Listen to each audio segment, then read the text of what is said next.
It's playoff time here at Shirley Povich Field. I'm Allie Navarrete on play-by-play tonight. With me in the booth for the first half of the game on color is Jacob Cheris, one of our other Kirchen fellows, and we could not be more excited to be here at Povich because, like I just said, it's the first game of the Cal Ripken League playoffs for the Big Train this summer. They'll be taking on the number 3 seeded Gaithersburg Giants. The Big Train, the number 2 seed in these playoffs, number 1 going to the Alexandria Aces.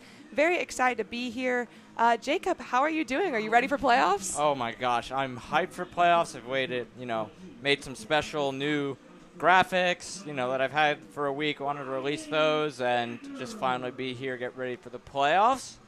Should be an interesting one considering, Big Train had a kind of an up and down second half. Should be an interesting matchup with, the Giants, and especially with Ryan Sanders on the mound. He hasn't pitched in what feels like a while.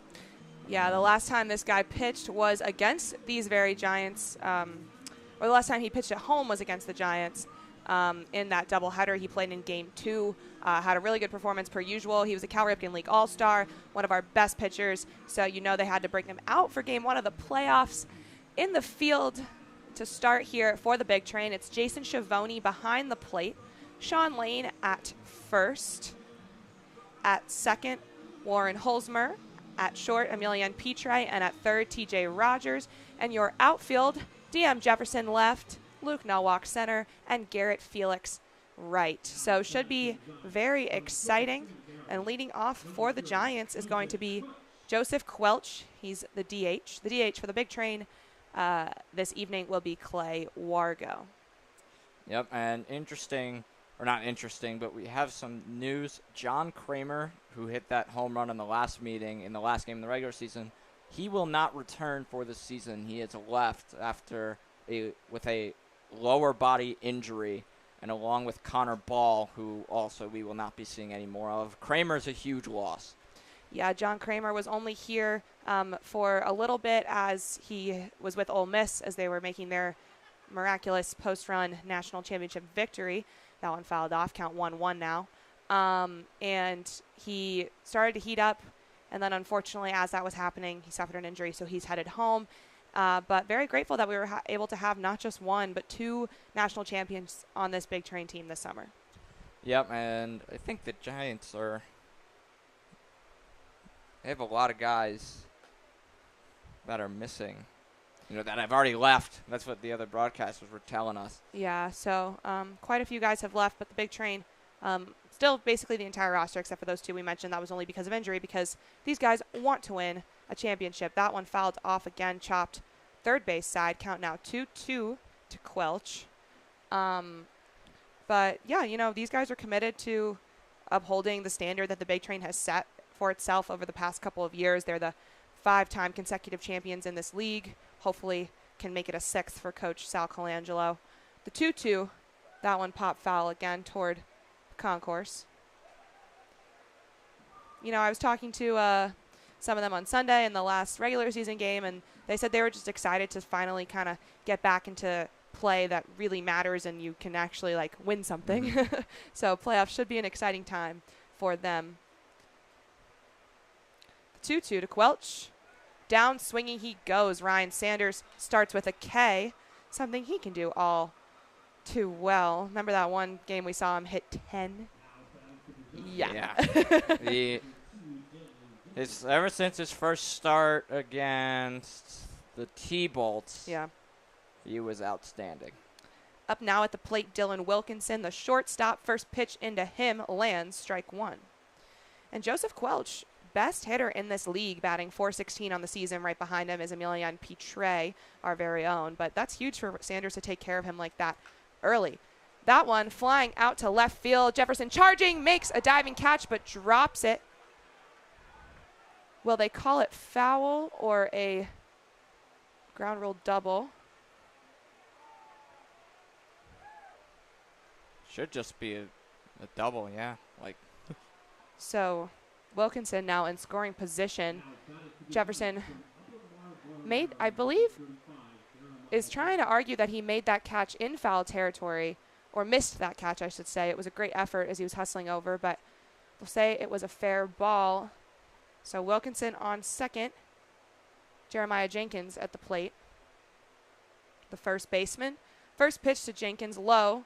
Goes a bit wild, but well protected by Schvoni. Almost lost track of it, but kept it enough to make sure Wilkinson would hold.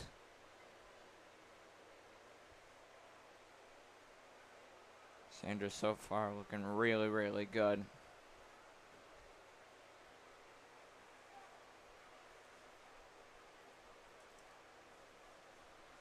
Sanders, the 1-0. That one skying out to right field. Garrett Felix tracking it, makes the catch. Tagging up at third is Wilkinson. He'll make it there safely. But 2 outs on the board for the Giants. So a bit of crunch time as Harden comes up to the plate. Yep, well, getting that huge out, even though you have a runner at third, just getting that second out, they can't tag up. They can't do a sac fly tag out because there's 2 outs. Ethan Harden now at the plate, the center fielder. Again, that's Wilkinson on third. Sanders going to take a step off. Reset. Man, we almost thought we wouldn't play today because of the rain. Some of us had to come early, put the tarp on, and it did its magic. It did do its magic. Field looks great right now. First pitch to Harden in for strike 1. Yeah, it was quite crazy thunderstorms. At least when I was driving here, it was like pretty bad, and I was like, oh gosh, I think it's going to be one of those days where I drive all the way just to go home. But here we are with playoff baseball. The 0-1 high and away ball 1. Thought it would at least be delayed. Yeah. But Coach Sal said, I think if we put the tarp on, we'll be able to play, and he was right. The 1-1, that one popping up to right field. Holzmer coming all the way over to call it and makes the catch. That's out number 3. The big train escape with Wilkinson left on third. When we come back, it'll be big train bats, Luke Nowak leading off.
Welcome back. Bottom of the first. On the mound for the Giants is Michael Standen.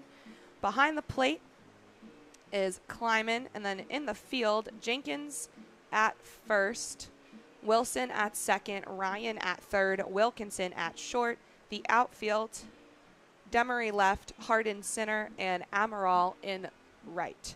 So that's your defense for the Gaithersburg Giants. And leading off, of course, none other than Luke Nowak for the big train. Talk about a guy who all season has just been so consistent and so perfectly made for the leadoff hitter spot. Yeah, no, absolutely. And like we said, before, it was always Felix, but Felix wasn't that kind of consistent guy that can, get a hit early. And Luke Nowak, like you said, it certainly is that guy. And Stan, the pitcher out of Bloomsburg University, is 2-1. Was 2-1 in the regular season, 3.68 ERA, 7 starts. So this will be his first in the playoffs and 28 strikeouts. Yeah, he is one of the best pitchers on this Giants staff. Obviously, they're bringing him out here against the number 2 seeded Big Train team that they've struggled against this year. First pitch into Nowak, strike. On deck will be Dion Jefferson, and in the hole, Emilian Pitre. Things you know all too well by this point. Well, John Kramer would be in that cleanup spot, but that's not the case today and won't be for the rest of the playoff run. The 0-1 hit into right center field. Grounded in front of the center fielder, Luke Nowak, a base hit. And who else? Who else? That's what he does. Like, I literally threw my arms up in the air, and I'm like, yep, that's just. That is just the way what we were he talking rolls. about. Do you remember during like the Trey Turner when he was on the Nats? He had this like insane hitting streak as a leadoff man. Luke Nowak, if you're comparing an MLB player, I know Trey Turner is really, really good, and Luke Nowak gets far from that. But if I had to say like there was a good comparison to consistency, it'd probably be Trey Turner. Yeah, first pitch to DM Jefferson, a strike. Also, I think what's so impressive and look for it here is Luke, like Trey Turner, super speedy on the base path. Some of that athleticism reminiscent of a shortstop like Trey Turner plays, but Nowak in the outfield where he's also been a great defender. So little pickoff attempt there, unsuccessful. DM still an 0-1 count. Oh. Big train chance starting early. It's playoff, folks. So Stanton ahead here, 0-2. Our very own assistant GM, Patrick Chapman, has already put on the banana suit, so that's how you know it's serious. The big train fans mean business. It is serious. And the 0-2 to Jefferson. That one grounded to the third baseman. Throw goes way wild as they attempt for the double play. Luke Nowak rounding third. Coach G telling him to push all the way home, and he slides in safe. DM going to round all the way to the third base bag, and the big train up 1-0. Huge. How about that for a start? I know, seriously. I mean, it was grounded right to Matt Ryan. The throw, which could have very well been a double play ball, just went completely wild, rolled all the way down like into right field. So still no outs on the board. DM just one base run away from coming home. And who else at the plate but the best hitter on this team? Emilian Pitre batting .405 this season. But you know what? Big Train got a huge, huge break there. Now it's about capitalizing on this and expanding the lead, because that's a pretty uncharacteristic error for the Giants, really for any team. Like that just can't happen, especially in the playoffs. Did it go to the third baseman? No, they're calling it on the shortstop. Okay. So error on Dylan Wilkinson, who's at short, not Matt Ryan. Pitre behind 0-1. Pitch comes in. That one fouled off. Count 0-2.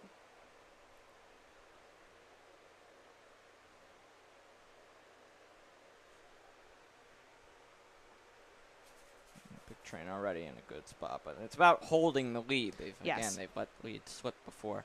And as a matter of fact, the last time these two teams played at Criswell Automotive Field, Big Train had a 3-0 lead, and then a 3-run homer from the Giants tied it, and then they took the lead, and then John Kramer with a 2-run blast. So you got to hold the lead. So far, good start. The 0-2, a ball, so Pitre going to stay alive. Yeah, I mean, I think striking first and striking early has generally worked for the Big Train, but recently we've seen them kind of slip off. I think against the Aces in that doubleheader they did so. That one, fair to the first baseman Jenkins. So it's going to be an out at first, but DM going to come home and tack on another run. Big Train lead 2-0.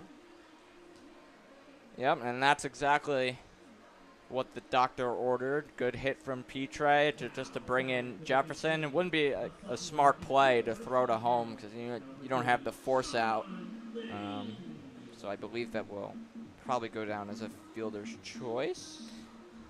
Yeah, nevertheless, an RBI for Emilian Pitre. Sean Lane batting cleanup. Count 0-1 to him. But, yeah, exactly. Like you said, Emilian Pitre did exactly what he needed to do, put the ball in play just enough to get his guy home. The 0-1 low in the dirt. Count evens.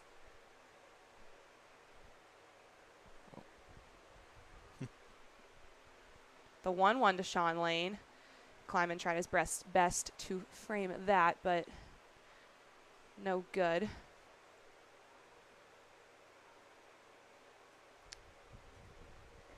Boy, Sean Lane. Talk about a guy who has stepped up significantly. Seriously, he has been such a force at the plate in the last couple weeks, second half of the season. Bit of a glow up for him, and he continues that right here. That one hit down deep into left field. Lane going to push for 2. Will he make it safely? He will.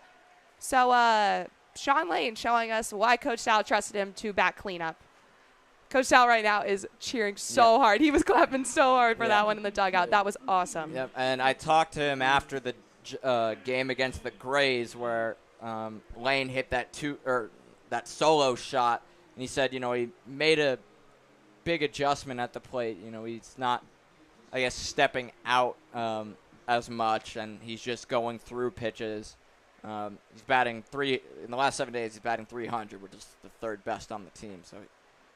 Honestly, he went from one of the worst hitters on this team to one of the best. I talked to him at Silver Spring, and he just told me, I'm separating the first half of the season from the second half. And clearly the mental shift and the shift in approach, both actually batting-wise, has been really beneficial for him. Garrett Felix at the plate now. He's got a 1-1 count. Again, that's Sean Lane, the guy we were just hyping up at second.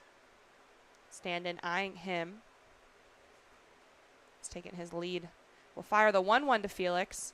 That'll drop. Count 1-2. All right, he's not, and I quote from Coach Sal, he's not getting fooled on anything, off speeds or anything, or any change-ups, and he's doing it at the right time, and certainly agree with him there. That one in and fouled off toward the third base side, so Garrett Felix going to keep going here.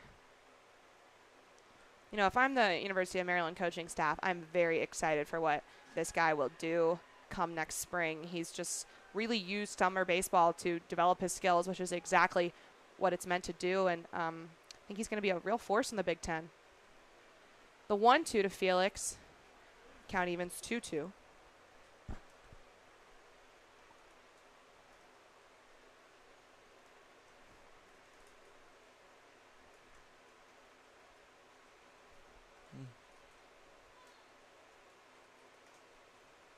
The 2-2, Felix, that one fouled off toward TJ Rogers, who's on deck. He's trying to go for that opposite field drive. That's like the second foul ball he's hit to the left.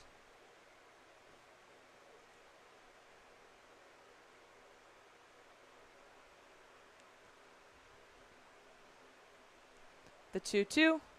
In and down looking goes Garrett Felix. So that'll be the second out. First K of the game for Michael Standen, and TJ Rogers going to come up to bat. Yeah, TJ Rogers, he's also another guy that's really picked it up. He's batting 500 in the last 7, which is the best on the team in these last 7. Overall, Rogers was batting 207. First pitch into Rogers. Kleiman has to almost make a dive for that one. Count 1-0. Today he's slotted at third. Yeah, TJ just recently also announced that he will be transferring to the University of San Francisco. So he's going to be teammates with Kai and Caleb, which should be really fun. The 1-0 foul toward the picnic pavilion and the batting cages.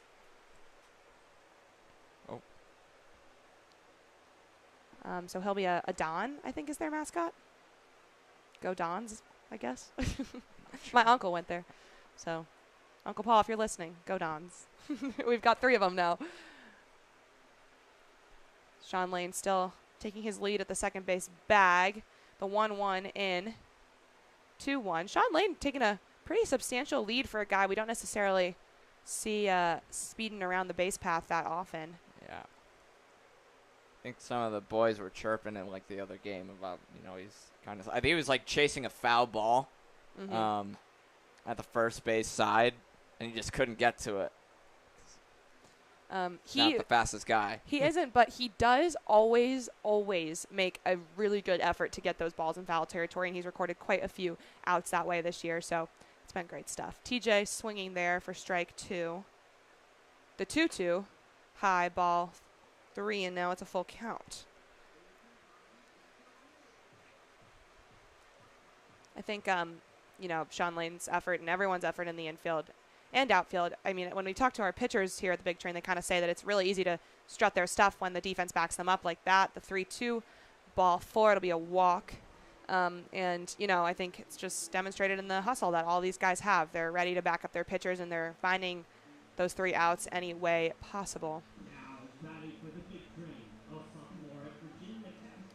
Now batting for Bethesda, Warren Holzheimer. Still 2 outs on the board, but TJ Rogers on first now.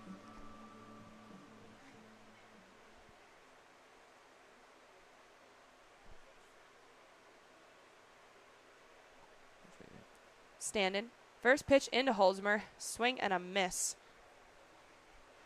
Strike 1. Want to see Holzheimer. He's a guy that has struggled in his last couple of outings. Then again, he's only played 3 games out of the 4. 0-1 for a ball, 1-1 now. 3 of the last 4 he's played. Yes, is that what you're saying? 3 of the last 4. Got it. He's 0 for 9. I would look at the runs category, not the hits. The 1-1 ball. I mean, tough little stat line there, but if there's any time to heat back up, it's playoffs. And plus, I think Warren Holzheimer's strengths lie in the field, not necessarily at plate. Holzheimer is one heck of a fielder. Yes, he's fun seriously. to watch. He is super fun to watch. The 2-1, that one hit well to right field, but coming in is Amaral. He'll get there, makes the catch. That's out number 3, but the Big Train, a good bottom of the first. They tack on 2 runs and have a 2-0 lead as we enter the second inning.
Welcome back. The Big Train up 2-0 here in the top of the second. Leading off this inning for the Giants is Bryce Demery. Ryan Sanders fires first pitch in the zone. As he does. Ryan Sanders just an absolute monster on the mound, as we've seen all season. The 0-1, a bit low in the dirt. Ball 1. Count evens. He dealt that one off quickly. Yeah. The 1-1 to Demery. Low again now, so behind 2-1.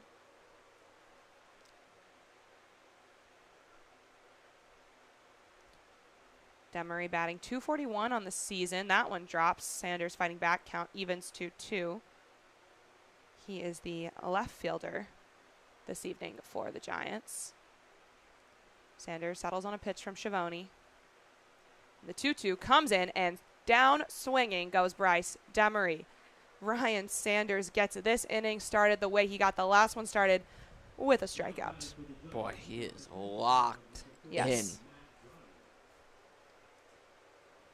I think Ryan Sanders That was for some me, sort of breaking ball. That was definitely not a fastball. yeah. I think Sanders for me takes the cake for like most intimidating pitcher on the mound on this team. That one popped foul behind our booth. He's such a nice guy, though. I know, he's such a nice guy. It's just funny because like he's so in the zone, like so locked in out there. Some of our pitchers I've seen them kind of goof off and smile on the mound. They're still obviously taking it very seriously and pitching like really well. The 0-1 ball one. Sanders not as much, but then he is such a nice guy off the field. So it's just funny. The 1-1, 2-1. Matt Ryan now at the plate, the third baseman. A Walt Whitman Viking. Have to give him the shout out. So I've heard from our general manager, Michael Misha, Ryan Sanders has a two-seam fastball. So I actually looked up, like, in my spare time, like, how to tell different pitches. So it'll look like a fastball, but it has a little bit of dip towards it. So I think he's thrown it a couple times. The 2-2, that one, I call foul. Hit the plate first or hit in front of home first. So Matt Ryan going to stay alive here with the 2-2 count. Yeah, I remember we talked to Ryan earlier in the season about his pitching, and he said one of his idols pitching-wise growing up was Max Scherzer. I was actually just going to say, he reminds me so much of Max Scherzer right another way. He that's who he said he really looked up to. That one popped up in the infield. Holzmer coming over and calling it. Sean Lane saying, nope, I got it, and he does. It's back-to-back outs. That was a disaster waiting to happen. hate to say it. They got the out, but that was not the cleanest catch. But they, you know what? The communication came through when it mattered. Yeah. They made the catch. That's all that matters. Yeah. Now they're talking, Holzmer and Sean Lane being like, who's gonna do what? Yeah. I feel like Holzmer had a better case because he had the better angle.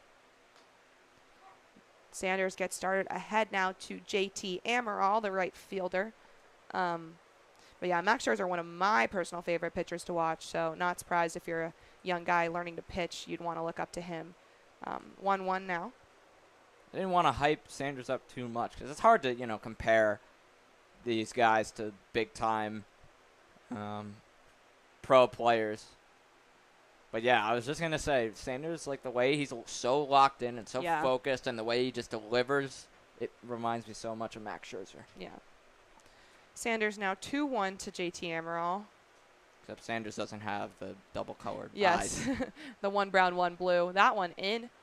Strike two, and just one strike away from potential 1-2-3 inning for Ryan Sanders. He fires, and that one hit deep into left field, but foul onto the tennis courts. So Amaral not done yet.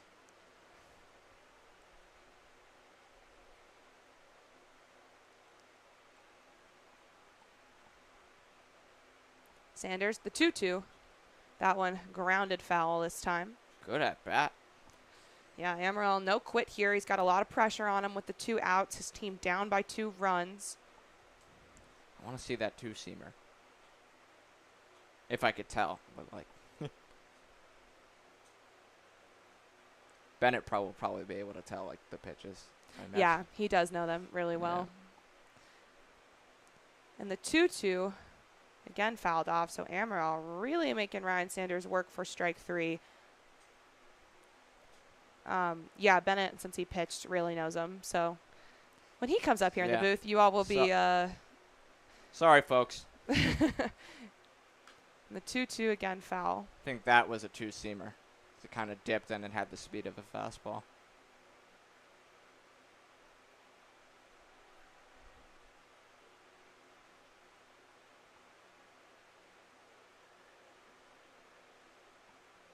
Sanders yet another 2-2. This time chopped to Petre.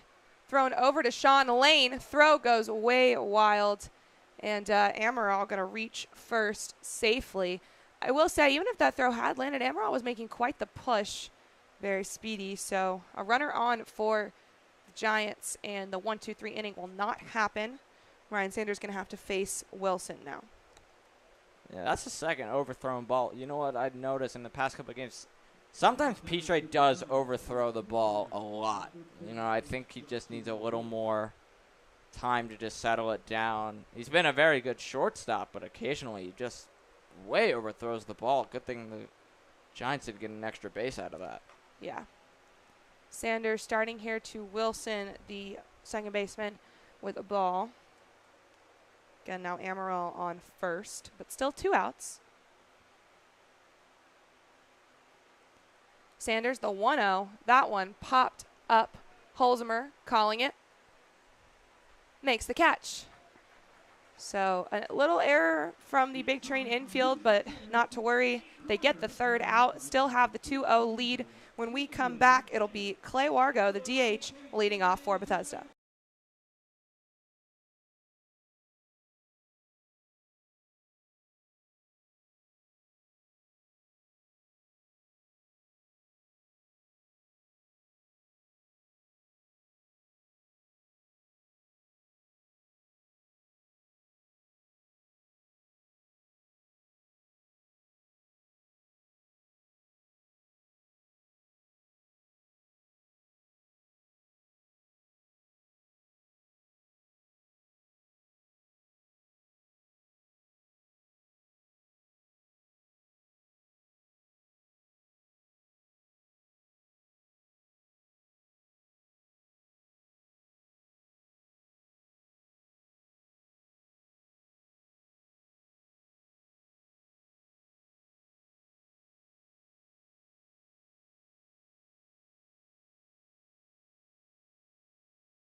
Welcome back. Clay Wargo at bat for the Big Train to lead off here on deck. Jason Schiavone, and that'll round out the Big Train batting order this evening. That first pitch, a ball. Again, Kleiman really trying to frame that one for stand-in, but no can do.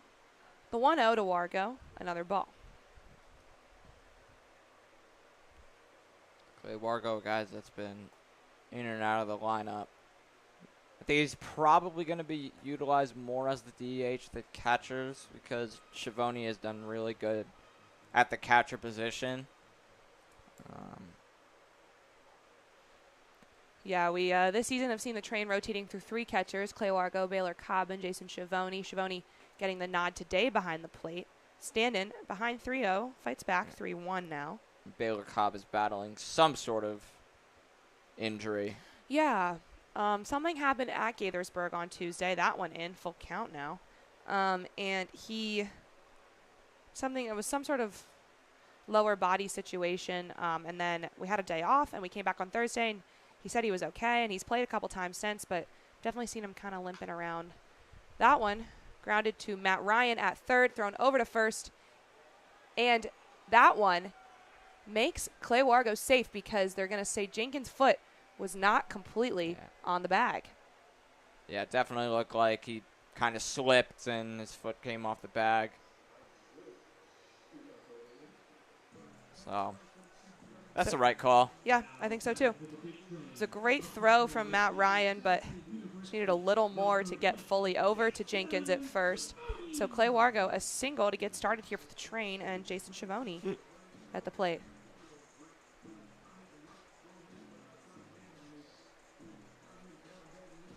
Just looking at Patrick just vibe with the glasses With the and the raffle it's so tickets. funny. If y'all they can see that in the corner, in the bottom right corner of your screen, you see our lovely assistant GM Patrick Chapman.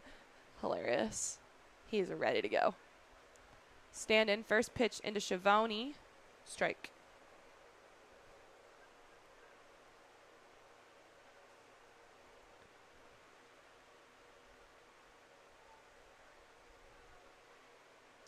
On deck, we'll be back to the top of the order with no walk. Pickoff attempt, but no good.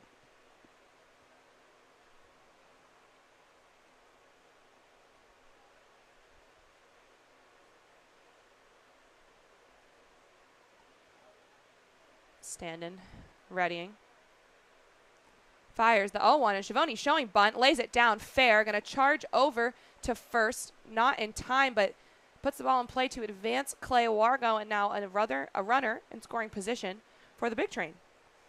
Good bunt from Schiavone. You know, maybe went a little further than expected, but he did his job. He advanced the runner. And now we have a guy who is already 1 for 1. See if he could go. Actually, no, I'm not going to say anything. I don't want to. Don't jinx it. But yes, Luke Nowak at the plate now. I have had the reputation this season of jinxing the Big Train at inopportune times. Yeah. We don't talk about that. Nowak showing bunt. He'll take it for ball 1. A guy who's really good at laying down a bunt single is Luke Nowak, so not surprised to see him kind of going for it here. He's also got the wheels to get him to first.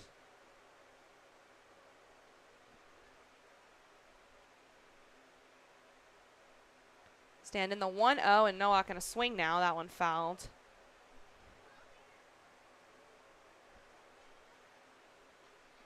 It's a beautiful night. Yeah.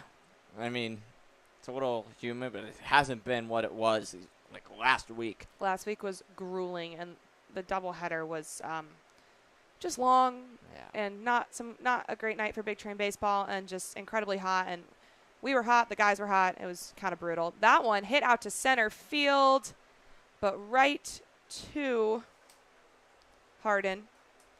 So Nowak flies out. We'll head back to the dugout. DM Jefferson has 2 outs on the board. A little pressure in this second at bat. Yep, and fortunately for Nowak, he can't have another 5-for-5 outing that he had against the Crop Dusters, but still a good hit. Fortunately, Wargo couldn't advance, but Jefferson got on base the last time. He was fortunate to off that throwing error from the Giants. Yeah, DM reached on an error by the shortstop, and then made it all the way around to the third base bag. It was quite an overthrow. But 1-0 to get started to him, and Clay Wargo still on second, like you said, did not advance. Stand-in eyeing Wargo. But I'll fire the 1-0 to Jefferson. That one hit out to left center field. Making the call is Demery, and that's the 3rd out. So the Giants keep the Big Train bat silent. Still down 2-0 though as we enter the top of the 3rd.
Welcome back. Now batting for the Gaithersburg Giants is Brendan Kleiman, the catcher. He'll round out this Giants order, so on deck we'll be back to Joseph Quelch with the top of the order. Sanders, first pitch ball to Kleiman. Curious to see how many innings Sanders will go here. Yeah, we've seen him go, I think, max 6. The 1-0, grounded to Rogers. He'll scoop that one up, turn it around, throw it to Sean Lane. Quick 5-3 put out. The amount of that was terrific pickup from T.J. Rogers. Did a little spin move, add some finesse to it, but still a great play. Didn't panic, didn't rush the throw, and Big Train already with their first out. Yeah, it almost looked effortless in the best way. That's the word I was looking for. Yeah, effortless. I'm just here to fill in the gaps. Anyways, back to Quelch. That one hit. Petrie gonna try and make the catch, but he can't. Angle on that one was a bit difficult. A well-hit ball by Quelch down into left field. That'll be a single. I see Petrie putting his hands he was this close. Yeah, he was really close. actually really close. That would have been a sick catch. Was it him that had? No, it was T.J. Rogers at short that won against the Braves.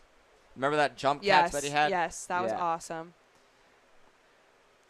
Sanders, first pitch into Wilkinson. He shows bunt. Sean Lane charging over. Sanders beats Wilkinson to the bag, so that'll be an out at first.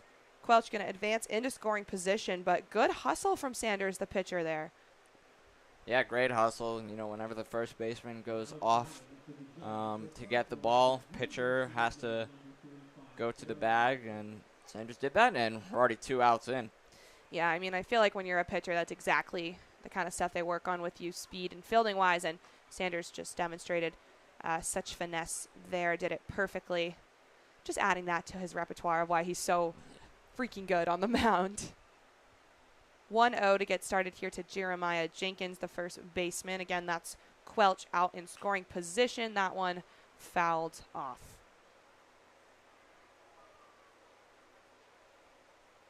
Sanders so far, 38 pitches. 39 now. That was pitch number 39, so he has a really good pace. Yeah, he does. The 1-1, well hit, deep into right field, and see you later. Jeremiah Jenkins with the homer. It'll send home Joseph Quelch as well, and we have a tied ball game. Yeah. Just as things were going well for the Big Train, similar situation as before, and Jenkins blasts that to right. That ball was obliterated to right, and it's a brand new story at Povich Field. Yeah, I mean, now all of a sudden things are all tied up. The Big Train bat's going to have to really come back here, and a huge home run there for Jenkins. Sanders getting off to a good start to Hardin with a strike. Jenkins this season only 1 home run, so just his second on the year. That one ball. Do you want us to send that home run call to Bob Carpenter?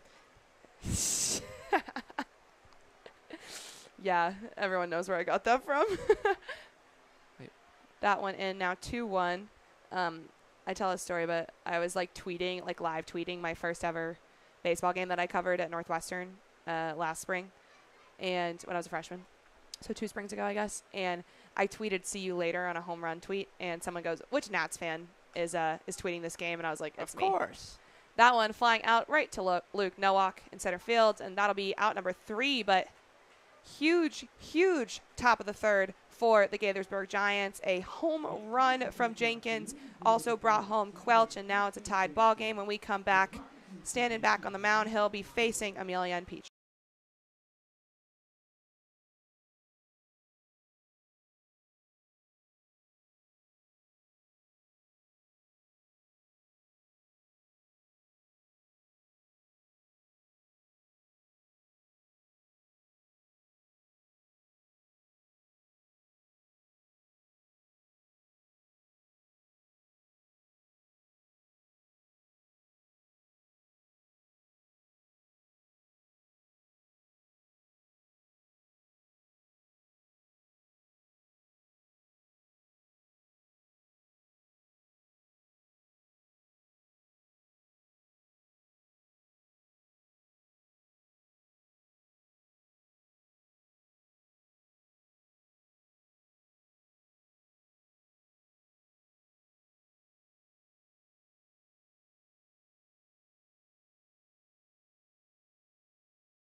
Amelia and Petre leading off here in the bottom of the third, and the Big Train have a lead to retake. A homer from Jenkins brought home the runner on as well, and now it's a 2-2 ball game. Standing it started 1-0. Fires to Petre. That one pop foul behind us. Count 1-1. Jenkins hit 2 doubles yesterday in the preliminary round. That one a bit wild. Count 2-1. Yes, the Freshman Gaithersburg. All-American.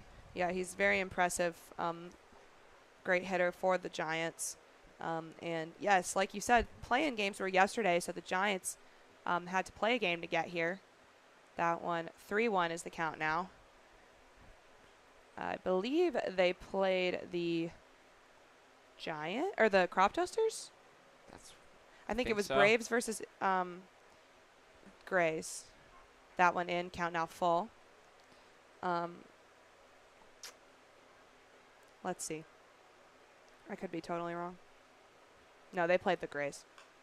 That one popped up to left field. And Demery is there. It's out number 1. Yeah, oh yeah, that's right. They did play the Grays because they killed them.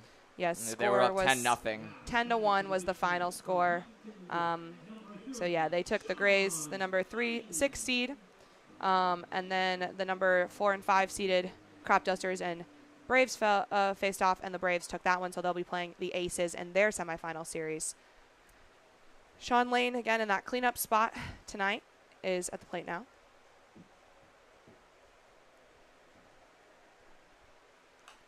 That one fouled toward the parking lot. Count 1-2. Or excuse me, 1-1. Yeah. I was like, there haven't even been 3 pitches. Don't get ahead of yourself. Hopefully not 1-2 here. That one skied out into center field and gone. Sean Lane. Are you kidding me? Talk about a better second half of the season. He is rolling. Another homer for the Terp. Jacob. Oh my goodness. I'm speechless. That was blasted. That's like the first time someone has hit a ball over the center field Yes, I was going to say fence. center field. We have not seen any home runs at this field, at least from our team, go straight smack dab center over the fence. And Sean Lane, I mean, wow. Wow. Simply wow. The Big Train back up 3-2. Garrett Felix at the plate Ray now. Ash going crazy. Yes, Ray, if you're listening right now, you must be like freaking out. And all Terps fans listening to this one. Felix grounds that one to the second baseman and over to first. Was he speedy enough? No. So that'll be out number 2. Let's go back to that. Oh that my was God. ridiculous. That was ridiculous. I didn't think that had enough carry to get out. But when I saw the center fielder Harden, like, he slowed up a bit, and he looked towards the fence, I'm like, there's no way. And then it went out. So absurd. that's how you respond Seriously. to what happened. Yeah, literally. There's no better response than that. They say, we just hit a home run. We raise you, Sean Lane. Anyways, TJ Rogers at the plate now for Bethesda. 2 outs on the board. He fouls that one off to get started. This is playoff baseball. Yeah.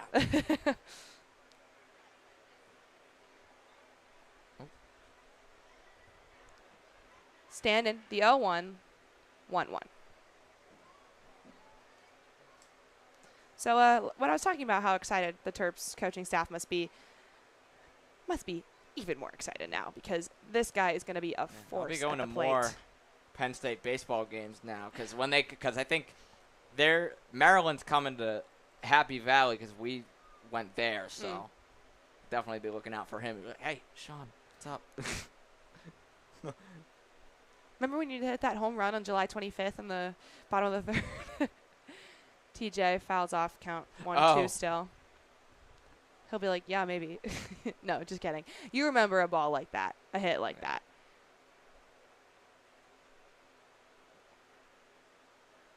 Standing gonna step off for a sec, kind of regain his composure as he's got a 1-2 count from TJ Rogers. Standing the wind up the pitch. ball. I always knew there was more in Sean Lane because I remember, like, I called him, like I've tweeted before, like the RBI machine. He just kept hitting RBI after RBI after RBI. The 2-2, well hit by Rogers, but caught in center by Harden, and that'll be the third out. But yes, like you were saying, I think we all saw the potential in him. It just took him a little longer to warm up, and I mean, he's gotten hot at the exact right moment. He has. He has. So the big train, after struggling in the top of the third off a home run from Jenkins, matched them. Home run from Sean Lane puts them up 3-2. When we come back, Ryan Sanders, fourth inning of work.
Welcome back. Top of the fourth, and Ryan Sanders still on the mound for the big train. Get started with a swing and a miss from Bryce Demery, who did go down swinging in his last at-bat. The 0-1, another swing and a miss. Count 0-2. I think there was that two-seam fastball that we were looking for. Sanders fires the 0-2. In and down looking goes Bryce Demery. Right when we were at break, I go, I think Ryan needs to come back with a strikeout here. And that was off air. Just wanted to be known that I said it, and he delivered. Gets started. The K looking, and that's disgusting. His third of the evening. Yes, that was disgusting. Now at the plate is Matt Ryan. A ball to him to get started.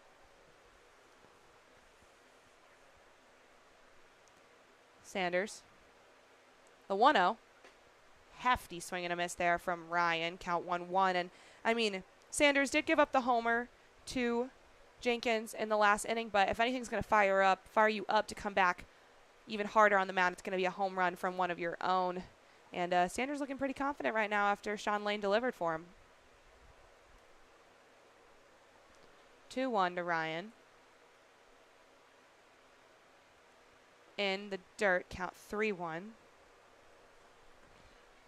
It's a Ryan versus Ryan matchup here. Ryan Sanders versus Matt Ryan versus Matt Ryan. A Rye Scorpion. I couldn't find his Twitter handle, and it's interesting. It's Ruin. I don't know why that is. I think I've asked him about it before. I don't remember what he said. That'll be ball 4, so Matt Ryan going to take his base. The first walk for Ryan Sanders this evening. And JT Amaral coming up now.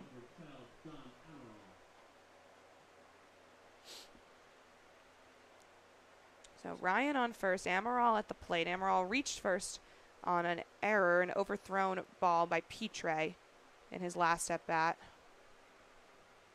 1-0. Sanders looking a bit frustrated out there right now. Going to try and regroup. He's at 53 pitches now.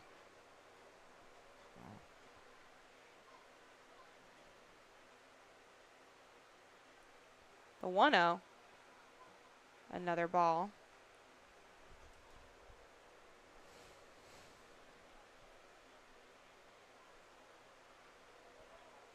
That's why he doesn't have his stuff. His shoe wasn't tied on properly. Yeah, gonna tie his shoe.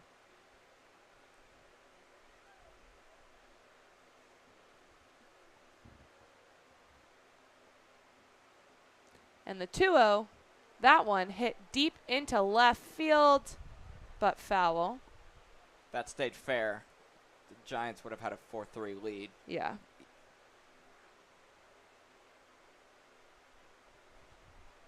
So Sanders gets Amaral to swing at something, and strike one is on the board. Still behind 2-1. He fires high, ball 3.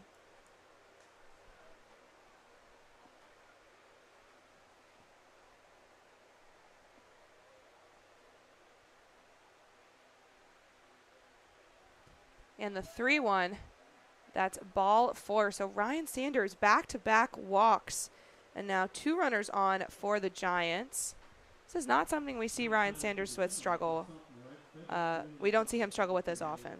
Would not be surprised if we see a mound visit from Craig Lopez soon. Yeah. Still the 1 out, the K looking to Demery, but back-to-back walks. And now Ryan on second. Amaral on first, and that one fouled down the first base side for strike 1. Here, Wilson now at the plate. Yeah, Coach Lopez has that demeanor about him. You know, he'll get him back in the zone. Yeah. The 0-1 to Wilson, bounces in the dirt, ball.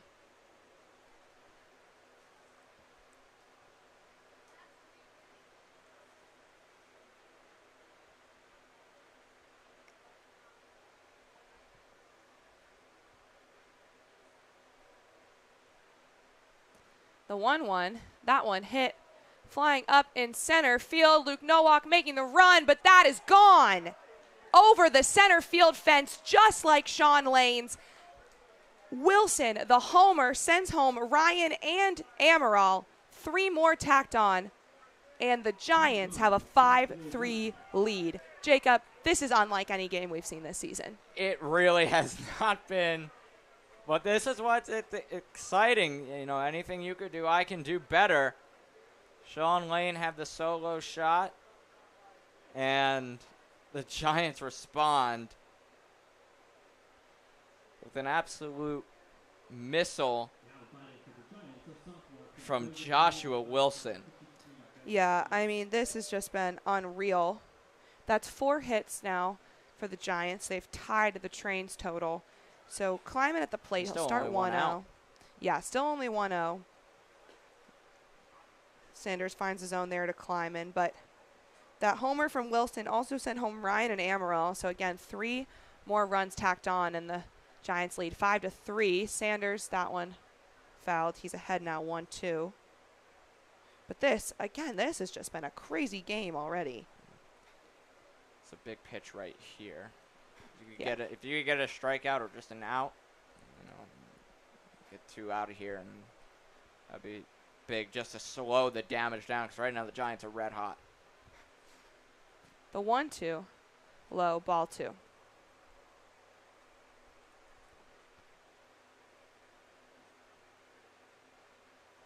momentum in this sport can change in an instant.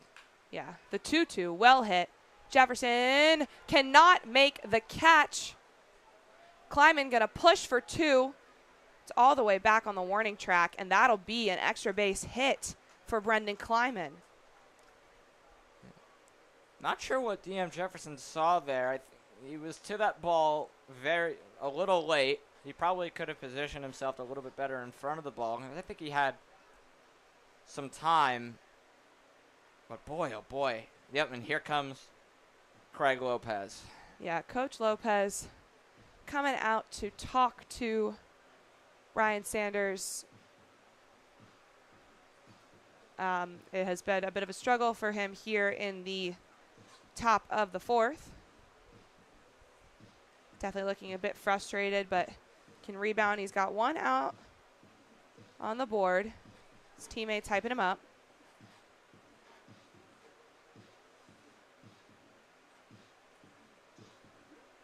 If he can get out of this one without tacking anything else on, I think That will be a good rebound for him, and going to be some pressure, though, on the Big Train bats.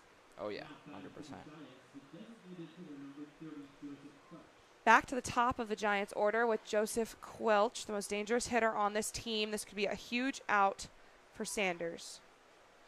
That's Kleiman out on second after that double. Gaithersburg now has 5 hits. First pitch in, hit foul toward the Big Train bullpen.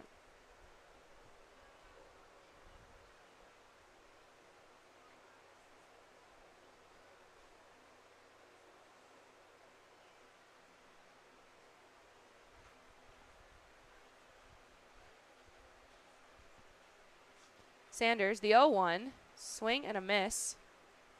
Almost went through his legs, so Sanders ahead 0-2. Hoping some of that Coach Lopez magic is just what he needed.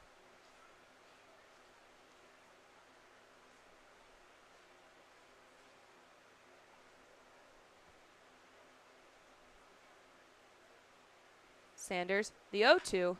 That one hit. TJ Rogers misses it. Kleiman going to round to third, and runners in the corners now for the Giants. Rogers tried to pick that ball up a little too early. He didn't. The ball wasn't even in his glove, and he just tried to snatch it. You know, he was a little too cute with that play. And the damage keeps on getting worse for the Big Train. Yeah, so Quelch we're only in the 4th. Yeah, it's only the top of the 4th. Quelch going to advance on the error by Rogers, and now runners in the corners, climbing all the way around to third. First pitch to Wilkinson, ball. Still searching for that second out.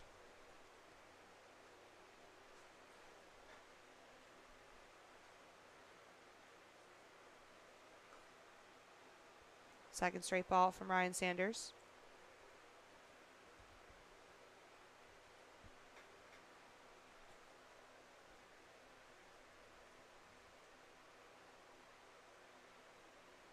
The 2-0, third straight ball. Pitch goes a bit wild, but the runner's going to hold. Sanders is favoring that outside zone a little too much. Yeah. Against a left-handed batter. He's trying to get him outside, and the batter's not biting. The 3-0, and that's ball 4. A walk going to load the bases. Wilkinson heads to first. Quelch advances to second, and Jenkins coming up. Caleb Wilt signaling over to the bullpen. Yeah. So Sanders is at 73. yeah, this is he's usually a bit more efficient than this. That one goes wild. Schiavone loses it, and another run will slide home for the Giants. Runner's going to advance 2 in scoring position now, and it's a 6-3 lead.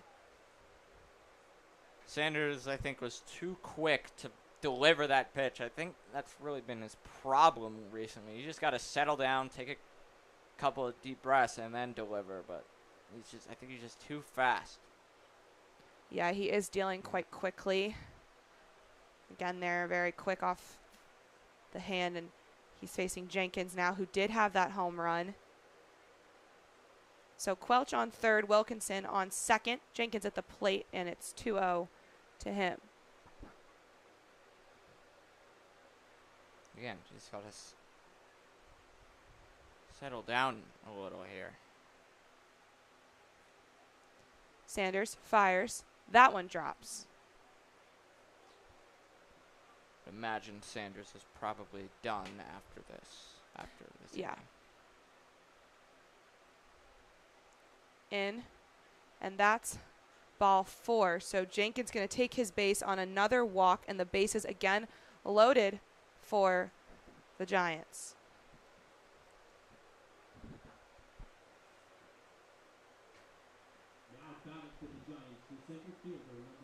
Now at bat is Harden, who's 0 for 2 today. Has flown out twice, once to Holzheimer and once to Nowak in center. Coach Lopez coming out again. He Looks signals like to the pen. Might be the end of the day for Ryan Sanders. It's just been a really tough top of the fourth here for him. And looks like he'll come off the mound. And coming out for the train, I think it's Eric Ritchie. I'll wait to confirm that, and then we'll head to a break. Yes. Yeah. So Eric Ritchie will take the place of Ryan Sanders, who's done for the day. Crowd clapping him off, but the big train have some damage to minimize here as they'll look for outs number 2 and 3 in the top of the fourth.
Welcome back. Eric Ritchie on the mound, like we said before the break, and he'll be facing Ethan Harden. The bases are loaded for the Giants, and there's just one out on the board, so some real work for Eric Ritchie here.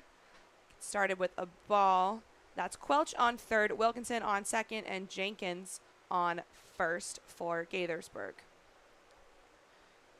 This is the 9th batter faced in this inning. The 1-0. That one hit deep into left center field, and it drops at the warning track. 1 run will come home for the Giants. 2 runs will come home for the Giants, and then they will hold at second and third, but an RBI double from Ethan Harden, and the Giants are just showing no signs of slowing down here tonight. Oh, boy. This reminds me so much of the 03 Marlins against the Cubs. I don't know if you've seen the documentary on Steve Bartman, where they just kept hitting after hitting after hitting. Like they just can't stop. Yeah, they really can't. Ritchie into Demery for strike 1. Demery, this is his second at-bat of the inning. He went down looking to Ryan Sanders when he led off the top of the fourth. Still the fourth here. 0-1. And again, Ritchie looking better here.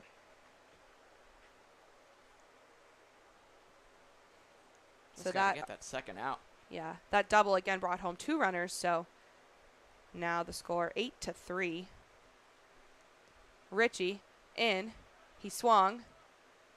Gonna run. Schiavone throws it over though in time, and that's first K for Eric Ritchie. Well, they got the second out. That they do. Matt Ryan going to come up to the plate. Jenkins on third, Harden on second. 2 outs, though, on the board.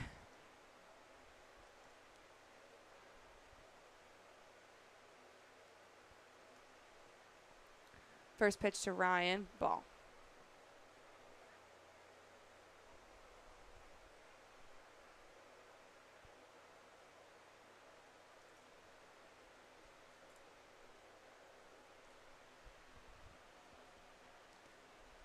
Ritchie, the 1-0. That one smacked up to left field. Jefferson making the call and the catch. So that'll be the third out. The Big Train, though, have a lot of catching up to do. Score now 8-3 in favor of the Giants. When we come back, Holzheimer will be leading off.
Welcome back. The Big Train in desperate need of a comeback. A 6-run top of the fourth for the Gaithersburg Giants put them up 8-3.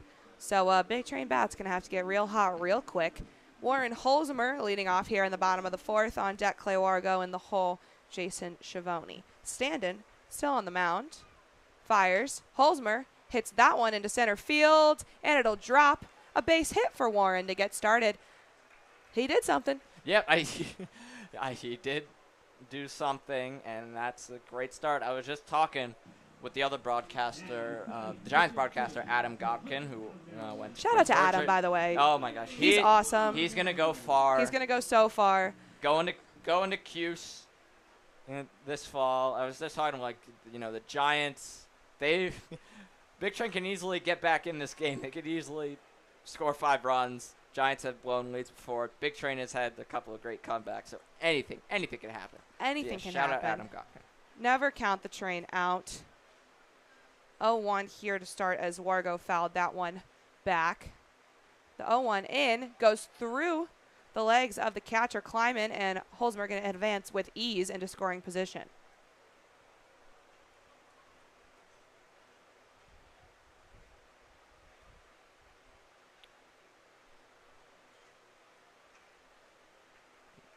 Holzheimer has good wheels. I imagine. Do you steal here? Just to get him maybe a little aggressive or no? 2-1 now to Wargo. Clay had a base hit in his last at-bat. Can he do it again here? The 2-1. That one hit deep into center field. Calling it is the left fielder, Demery. He gets there. Holzheimer going to push into the corner, and he'll advance to third as Jason Schiavone comes to the plate, but 1 out on the board. That's a great at-bat for Clay Wargo. Good job advancing the runner. So now, if you get a pop fly in the outfield, that guarantees a run. Holzheimer, you got good wheels at third. And we will see, hopefully, Luke Nowak in this inning. Yes, so Jason Schiavone at the plate now. That'll be ball 1, and on deck is Luke Nowak, so he'll be back to the top of the Big Train order. Would be huge here to make something happen as Holzmer is on third now. Schiavone hits that one into center field. Caught, but Holzmer will come home. All right. Already one more run on the board for the Big Train. They've cut the lead 8-4, and obviously a homer or something crazy would have been great, but slowly but surely they can fight back into this one. Yeah, and now you have the top of the order coming up. Count on Luke Nowak to get on base, but hopefully that run gets some momentum and juice out of the Big Train dugout. First pitch to Nowak in for strike one. And what I will say I've noticed is the Big Train kind of thrive under pressure. The 2-out situation can push hitters like Nowak and Emilian Pitre to really show their stuff. So hopefully that will happen here. Count 1-1 now.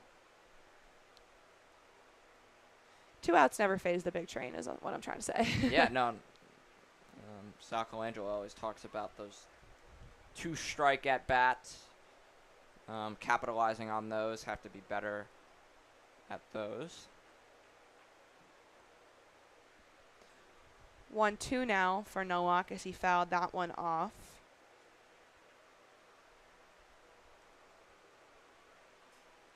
Stand in the 1-2, low, ball away. So the Train now actually 5 hits, Giants with 6, so it's pretty close hitting wise. It's just the way those have come. Nowak grounds that one down past the shortstop into left field, and that's a base hit. And that is exactly what Luke Nowak does. I mean, just like grounds anything and reaches first. And there's an opposite field drive too. Normally with a lefty, you shift more towards the right. So the shortstop couldn't get over in time because of that. Yeah. See if Jefferson can hit a big one here. There's 2 outs, so I like to keep it on the ground somehow. That's a ball to get started to DM. Again, Luke Nowak on first.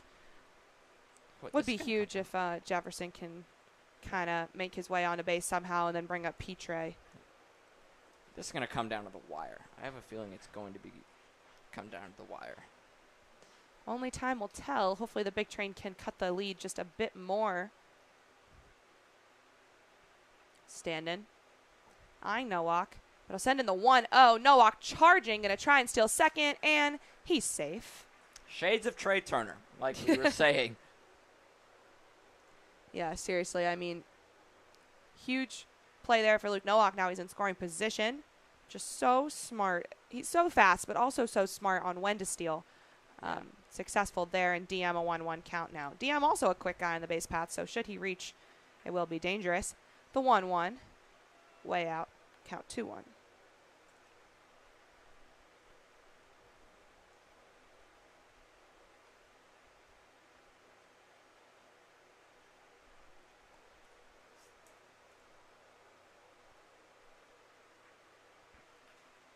And the 2-1, DM chops that one to Jenkins at first.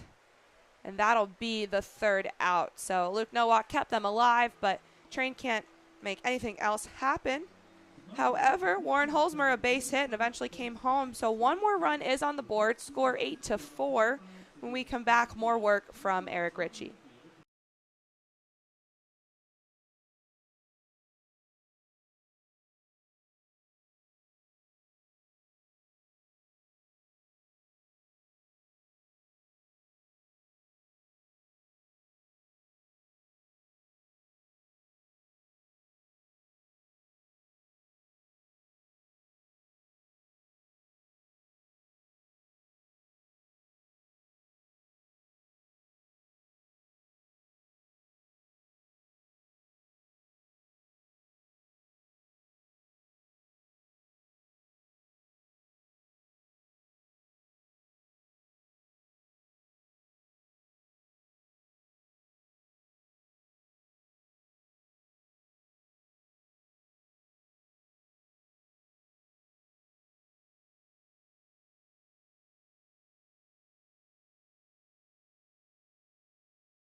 Welcome back.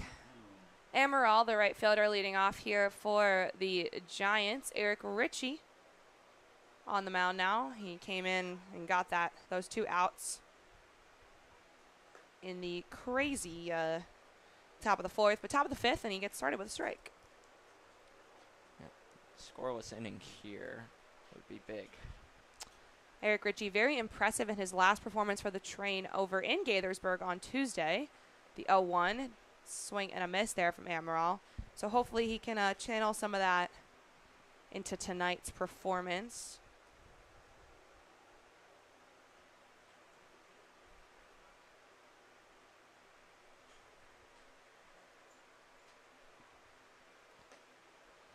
That one, ball.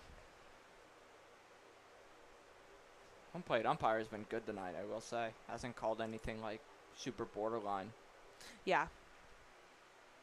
Hasn't fallen for a lot of frames, too. And the 1-2, down swinging goes Amaral, and that's a great start for Eric Ritchie. The Big Train going to need some very impressive stuff from him as they look to mount this comeback.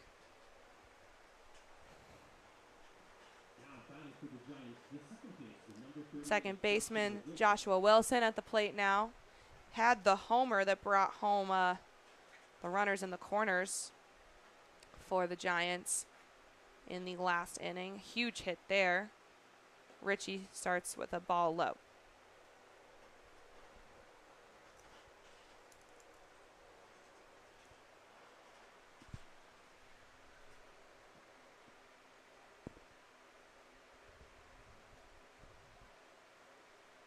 The 1-0. 2. Schvoni trying to frame that one a little bit, but like you said, this ump has been very, very on top of it. Yeah, from my vantage point, you probably could have called that a strike, but maybe it was a little bit outside.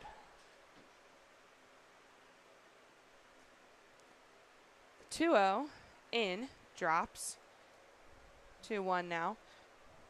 On deck will be Kleiman, who also had an extra base hit in his last at bat. So again, the Giants just kind of hot all across the board tonight. The 2-1. I thought it hit him. I thought so too, but they're going to say. I think it maybe deflected off Schiavone. Yeah, so 3. They called it. They said he did not come around and it did not hit him. So 3-1.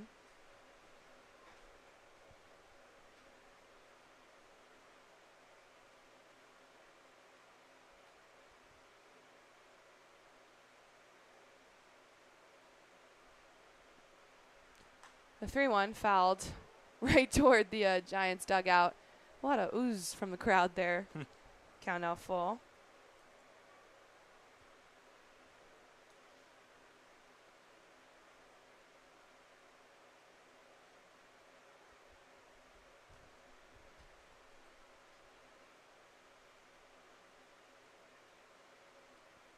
And the 3-2, that one chopped foul in front of the plate. That deflected off the batter. No quit here from Wilson. Really making Eric Ritchie work for this.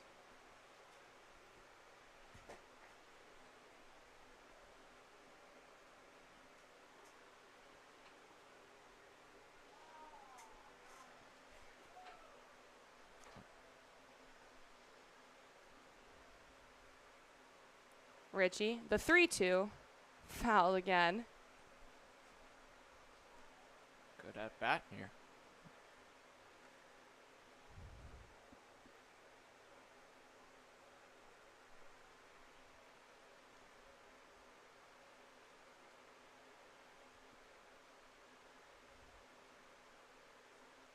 Ritchie, the full count pitch again. That one grounded to him. He'll throw it over to Sean Lane in time. Great effort from Eric Ritchie there. Gets out number 2 finally. Oh my gosh, Wilson was at the plate forever. Yep, but good at bat for Wilson. Kind of a chop swing there. Didn't get a lot of mustard on that, and Eric Ritchie was able to field it cleanly and give it over to the right to Lane for the second out. Great execution for the Big Train. Yes. So 2 outs on the board. Kleiman at the plate now, the catcher. The bottom of the order here for the Giants. Richie, ball there.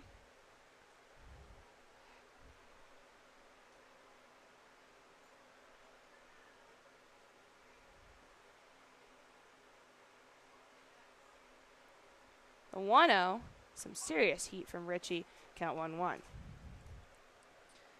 I've just been so impressed with the ECU pitching group that we have on this team. Yeah, Richie, just Little, the players in general too. and the 3 of them pitching, and then Luke on the field, obviously. Just been so impressive. 2-1 now, and I mean, ECU, just such an incredible program. Should be very excited to have these guys back with them next year. Same with Emilian Petre. He's probably going to be the shortstop at Kentucky too. Mm-hmm. The 2-1, 3-1.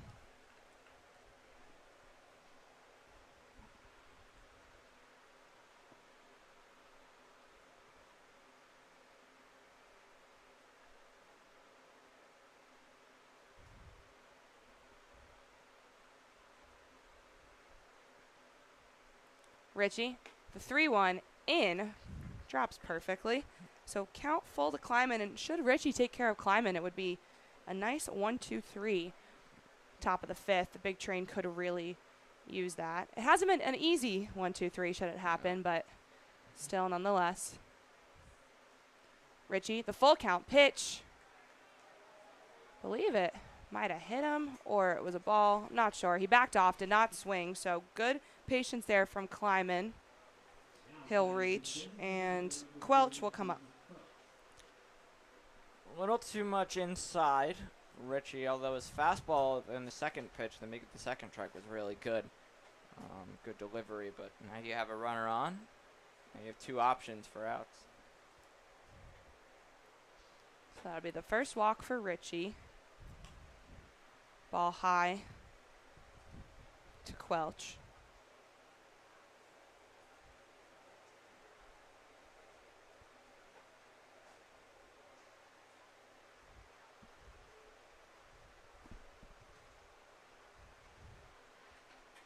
Richie, the 1-0 in, evens the count.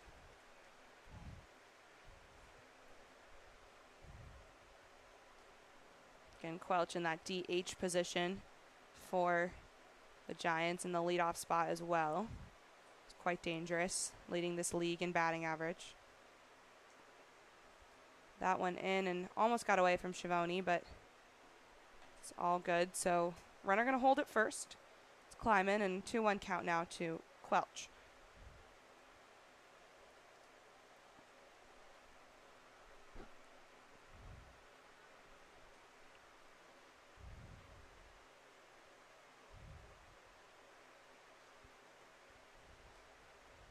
The 2-1, another ball.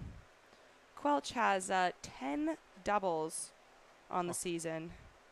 It's very impressive. 3 home runs, a triple, and 42 hits overall.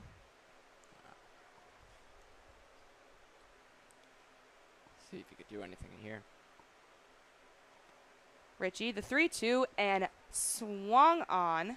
Excuse me, the 3-1 swung on. So that'll be strike 2, and it's a full count. A chance to retire the best batter on this team here and leave Kleiman stranded over there on first. Yeah, Richie's fastball has been very, very good. It's been very consistent. Well, I'm curious to see if he goes back to it. Richie, the full count pitch, fouled off.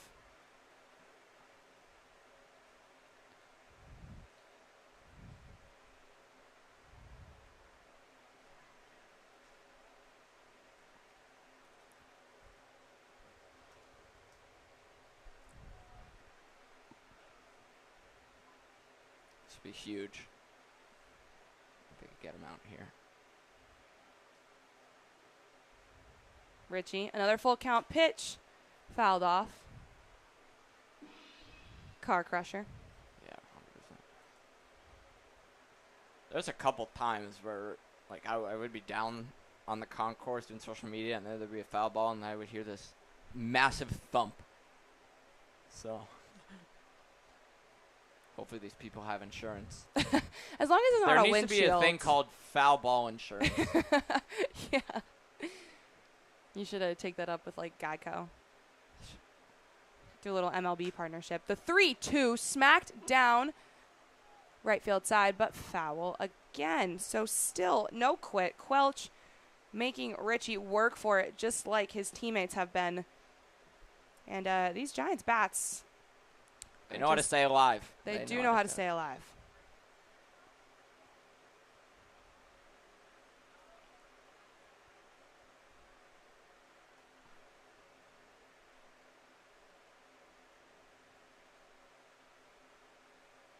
The 3-2 high, and that's ball 4. So Quelch going to take his base. Back-to-back walks for Eric Ritchie. Kleiman advances to second, and Wilkinson coming to the plate. Well, I would imagine they were hoping Sanders to go longer had he not struggled in that 4th. Hopefully Ritchie can get his pitches in order.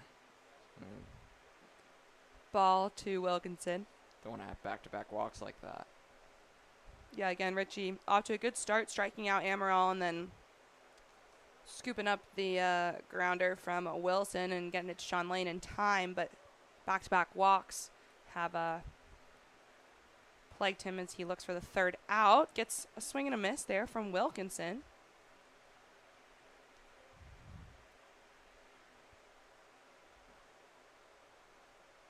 Wilkinson had a huge double for the first hit of the game in the top of the 1st. The 1-1, 2-1.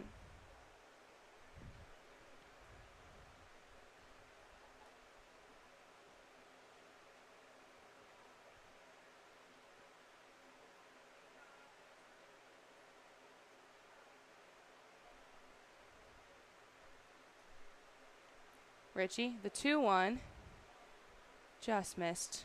3-1 now. So in danger of back-to-back-to-back walks, which would load the bases.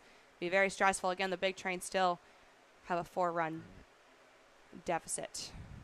Got to do a better job of closing out innings. You need 2 outs for, I don't know how long it's been, but you got to do a better job of closing out the innings. The 3-1 grounded foul, so 3-2. Can Ritchie get out of it here?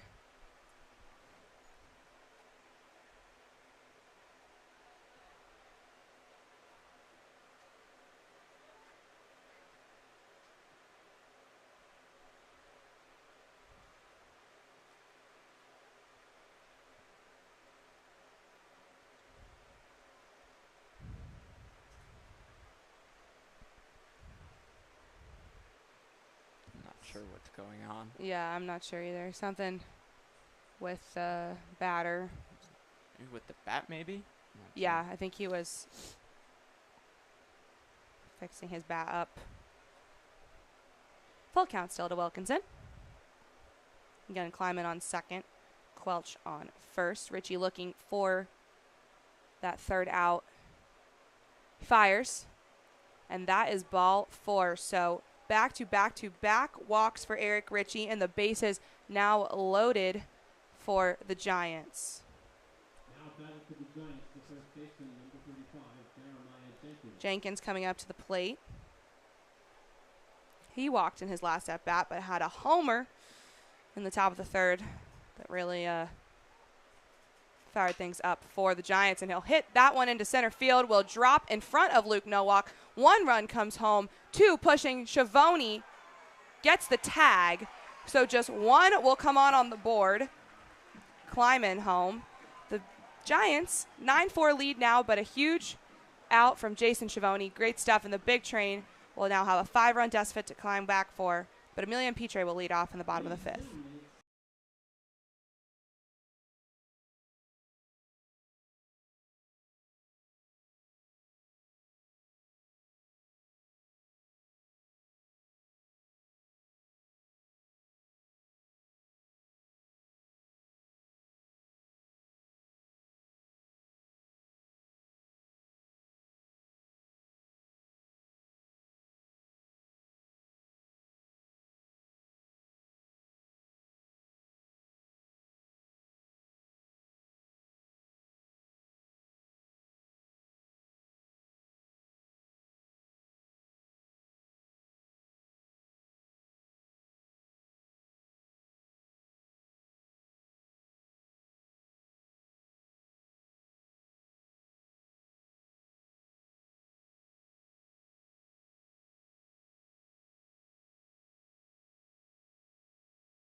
Welcome back. Pitching change for the Giants. That's now Evan Selmer from UMBC on the mound. He'll be facing Emilian Pitre leading off here for the Big Train. And the Big Train did give up another run, but a huge put out. Luke Nowak found Jason Schiavone to block another one from coming home, and that was out number 3. That one chopped to Matt Ryan, and a little 5-3 connection will take care of the first out quickly. Emilian Pitre can't make anything happen, but the Big Train have a tough task at hand here, down 5, Jacob. Yep, well, try and get a rally going. Sean Lane up to the plate, see if he could remain hot. Yeah, I mean, if anyone's going to get a rally going, it's this guy right here. He was in and out of the lineup down the stretch. It's safe to say now he's probably going to be a regular. Yeah, an extra base hit and a homer. So a double and a homer on the day. First pitch into him low for ball 1, and so that makes him 2 for 2. Just big stuff from the Terp this evening. And lately, like we said. It's just been such a shift. The 1-0, 2-0. On deck, Garrett Felix. Selmer, the 2-0, low again, really struggling to find the zone here early.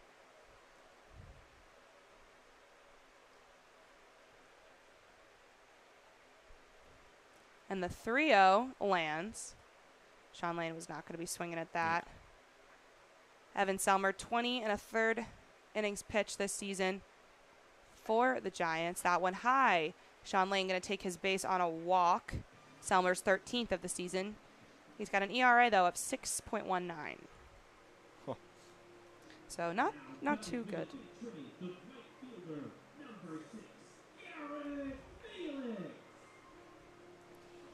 So Sean Lane still 2 for 2 and has reached base every single time he's come up. So he's on first after that walk. Felix again at the plate. First pitch, ball.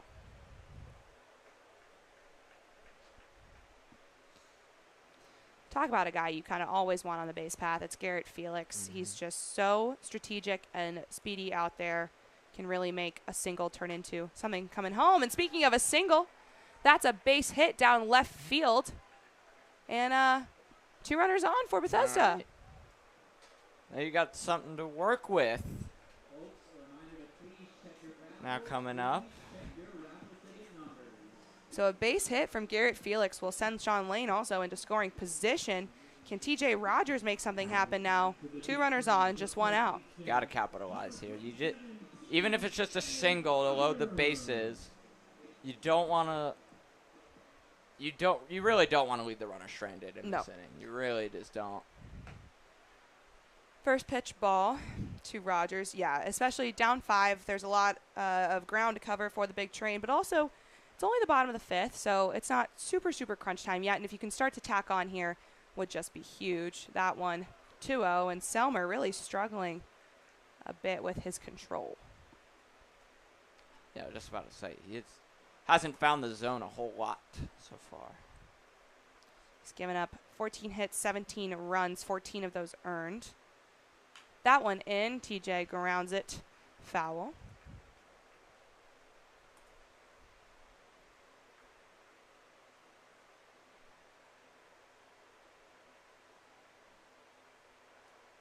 Evan Selmer saw quite a bit of time for UMBC this past year. That one, broken bat. Selmer completely loses control of the ball, and TJ Rogers going to reach first with ease. And, I mean, broken bat, ball was kind of all over the place, but that one's kind of on the pitcher. Selmer looks very frustrated after that little crazy sequence of events. That is a fortunate break for the Big Train. Yeah. Huge break. So the base is now loaded. Lane on third, Felix on second, and TJ Rogers on first. 1 out. Warren Holzmer coming up to bat, and now you really need to capitalize. Well, Holzmer had a hit in his last at bat.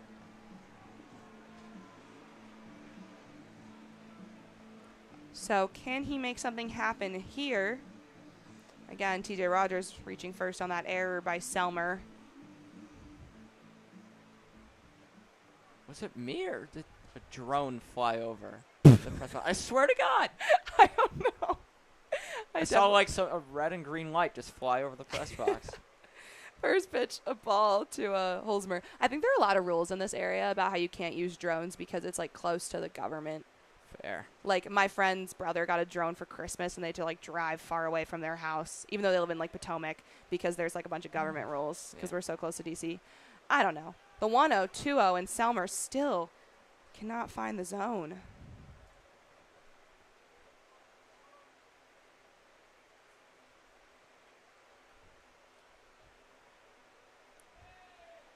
Big train chant starting. You already know it's Patrick Chapman down there. I looked at Switcher and the little levels bar. Like, it only picked up Patrick. Oh, my gosh. That's hilarious.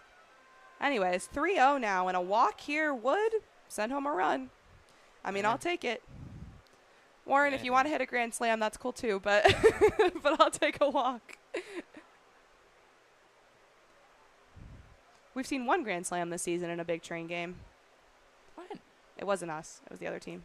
And that is ball four. 4-pitch walk. Going to send Warren Holzmer to base. Base is still loaded. Sean Lane comes home and scored 9-5.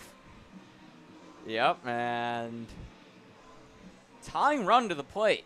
Yep. Keep that in mind.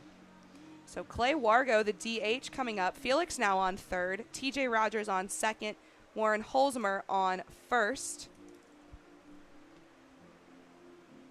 Mound visit time-ish. I mean, not really. There's no one from the staff, but they're playing the Jeopardy music. Is this Jeopardy music? Yes, right? Just making sure. Anyway, Selmer going to talk to his infield a little bit, talk to Kleiman, his catcher, and figure this out because he's got quite a jam. Again, Clay Wargo at the plate. He's got Felix on third, Rogers on second, Holzmer on first, and just one out. So not too much pressure yet. First pitch, and Kleiman has to make a huge reach for that one. Selmer still can't find the zone. You could get, if Schiavone and Wargo can just get on base and you have the top of the order up, that would be huge. That one lands. First strike in a while from Selmer.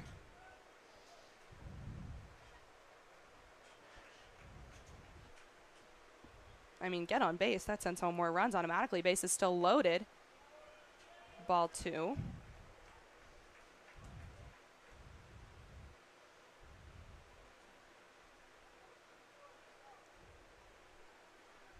Selmer, the 2-1. Wargo grounds that one to the shortstop. No throw, no good. Coming home is TJ Rogers. Garrett Felix had already come home, and that's 2 more for the big train. 9-7. This deficit is cutting so close. And Jacob, you simply can never count this team out. You just can't. It's break after break after break, but you know what? They don't ask how, they ask how many, and now the big train down by just 2. After the way that 4th inning went, you figured that, you know, there was no way, especially with how well the Giants are hitting, but like you said, don't count out this team, and my goodness. Is his night done already? I mean, Selmer is struggling, but the infield really failed to back him up there. Yeah, that is true. And so, I mean, it's tough. It's tough. An error. The error will go to the shortstop. That's the 2nd error of the inning. Yeah, that's 2 errors on the inning. One by the pitcher himself, and one by the shortstop, Wilkinson. Selmer going to stay out there. Holzmer on second now. Wargo on first. Jason Schiavone coming up. Still just 1 out. So like you said, if Schiavone, even if he gets out, granted no double play situation, we see the top of the big train order. And the top of the big train order means Luke Nowak. Yes. So, yes. I mean, playoff baseball. That's all I'm Ball going to say. don't lie. Ball don't lie. Big train ball never lies. My gosh. First pitch into Schiavone lands. That, I think, was that was a bit of a generous call. Yeah, he had a good case there.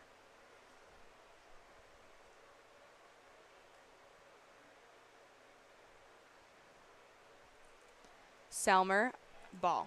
Count 1-1. It's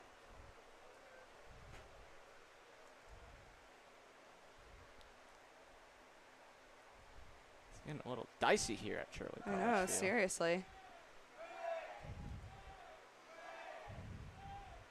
Selmer, the 1-1, low in the dirt. Well protected by Kleiman. Count 2-1. Kleiman really putting in the work here. These pitches are coming in kind of all over the place.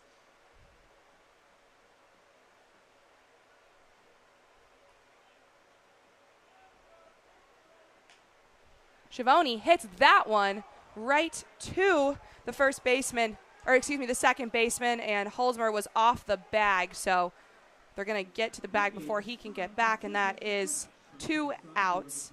So the big train can't make anything else happen, but Jacob, that was a pretty exciting bottom of the 5th. And yeah, and that was one heck of a catch by Wilson. Got to give him got to give credit where credit is due. But yeah, great inning for the big train. That's starting to slowly claw away. And yeah, my time on the broadcast is up. Well, thank you so much for joining me. Jacob's got to go back to his other journalism media duties that he does here.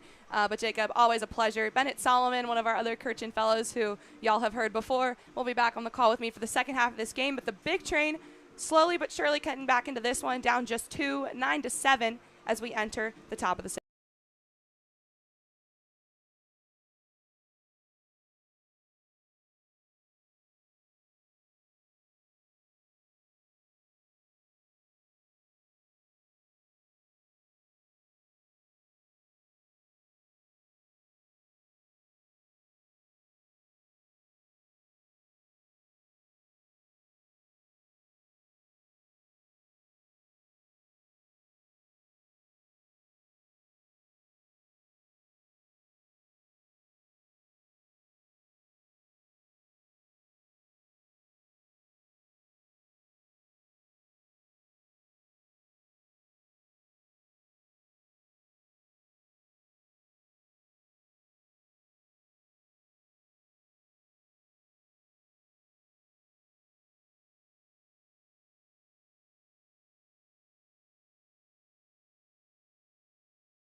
Welcome back, top of the 6th, and we have got ourselves a ball game, people. The big train tack on 3 runs after some errors, some hits, some everything in the bottom of the 6th. And Eric Ritchie back on the mound here. He'll try to keep the Gaithersburg Giants bats at bay as the big train look to come back. It's now 9-7, down just 2. The 1-0 swing and a miss from Hardin. So 1-1, and joining me now in the booth, like we said before the break, is Bennett Solomon. Bennett, welcome back to the broadcast. Well, hi, Allie. It's good to be back. And we got a game. We do have a game. It's very exciting. This is playoff baseball. 2-1 now. It was so funny because, you know, things got kind of crazy, and the Gaithersburg broadcaster, Adam, next to us, was kind of looking at us like, we're up by a lot. And then after that, he was like, oh, my gosh, we have a game. And me and Jacob were so excited, and I think the guys are excited, and this is huge. Well, I love playoff baseball. Everyone loves playoff baseball. And the best thing about playoff baseball is that anything can happen. Yeah.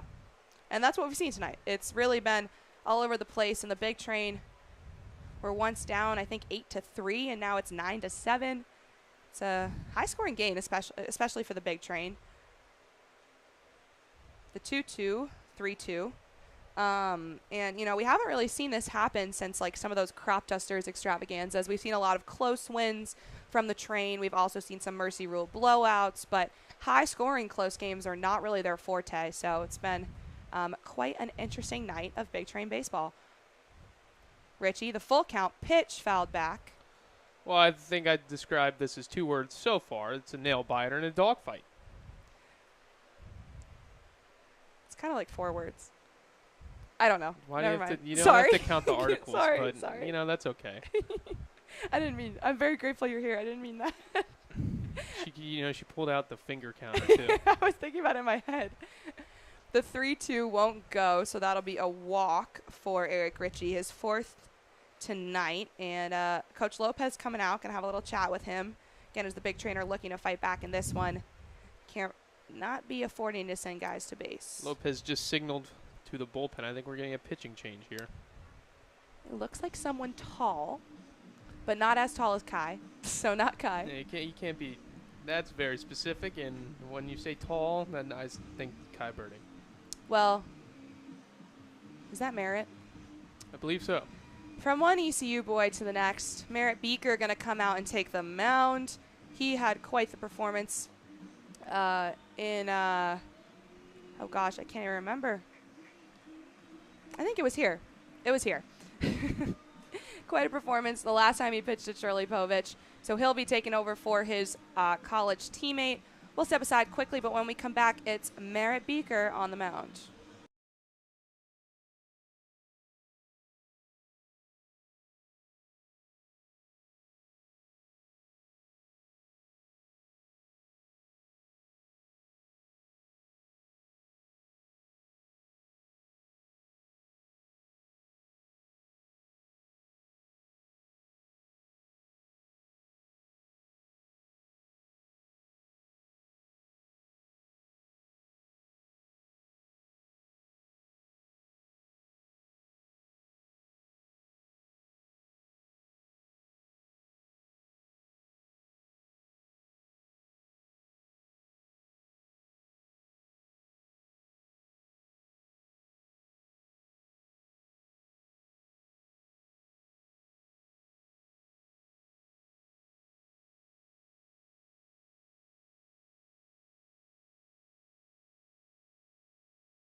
Welcome back. Bryce Demery at the plate for the Giants.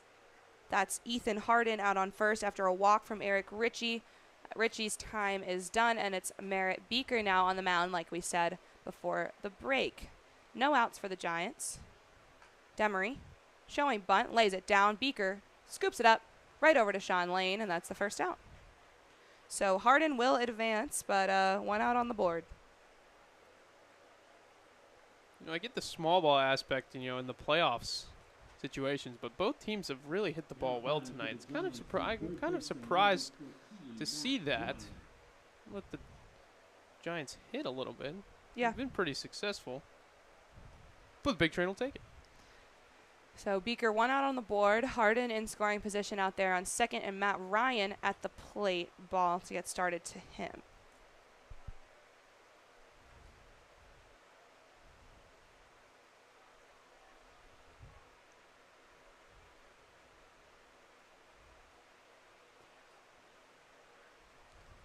Beaker, the 1-0, in. Now Merritt Beaker has a tough task ahead. Obviously the train down by just 2, but really want to keep these Giants silent as they try to climb back and take this lead. Want to give your bats the best situation possible. Matt Ryan swinging a miss. Count 1-2 now. We'll say Big Train have done a very good job in responding and answering to the Giants' offensive breakout today. Completely. I mean, Giants hit a home run. Sean Lane hit a home run. Giants have a 6-run inning. Big Train slowly tack on 5 more. That one chopped to Sean Lane. He'll take it to the bag himself. Was he in time? No. So instead of tossing it over to Merritt Beaker, Sean Lane tried to beat hard into the bag. He couldn't. And now runners in the corners for Gaithersburg. Yeah, I mean, that was just a high chopper, and Beaker just did not get over in time, even if I think he was going to be safe both ways if Lane had tossed it to Beaker there. Now, as a lefty, it's tough. Your momentum is taking you towards third base, so it takes a little longer to get over to first base when you're covering. So Hardin on third, Ryan on first, 1 out. Beaker in the zone against Amaral, who's now at the plate. Count 0-1. Amaral today reached on an error, walked, struck out. So not his day necessarily. The 0-1 popped up foul. Ryan ready to run.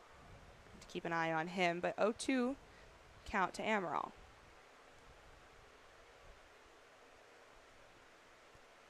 You know, if the Big Train can get out of this inning, without having a turnover to the top of the Giants order, that'd be very big, as top 3 hitters of the Giants order have combined for 4 hits. Yeah. Beaker, the 0-2. That one hit to TJ Rogers. Going to try and chase him in the base path. We'll toss it to Schiavone. Schiavone will get him. They can't go for any sort of double play, so there are still runners in the corners, but Hardin caught in between third and home, gets out. Bit of a cat and mouse situation, but Rogers ultimately with the smart decision to toss it to Schiavone and get him there. So 2 outs on the board. Yeah, TJ Rogers was playing in there, and the ball kind of froze hard in there. He kind of just, when that ball was hit, I don't know if he knew Rogers was kind of playing even with him, so kind of caught in no man's land there and caught in a pickle. Yeah, so Amaral will reach first on the fielder's choice, and the 5-2 will take care of Hardin. Runner still in the corners, but Beaker off to a good start to Wilson, count 0-1.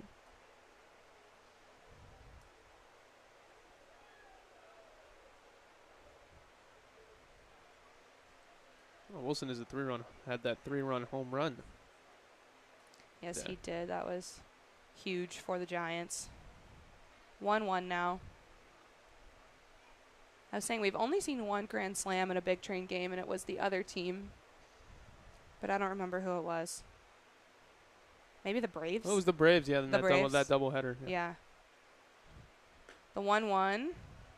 2-1 now. That was a tough day for Big Train baseball. Yeah. We had one really, really incredible doubleheader today, and it was against this team right here. So hopefully we can see something reminiscent of that tonight. 2-1 pickoff attempt instead, and Amaral back safe. But Big Train really haven't had the best success in doubleheaders this year. No, other than the one against the Giants, which was super successful. The one against the Braves was a real struggle, and then Alexandria last week was also very tough.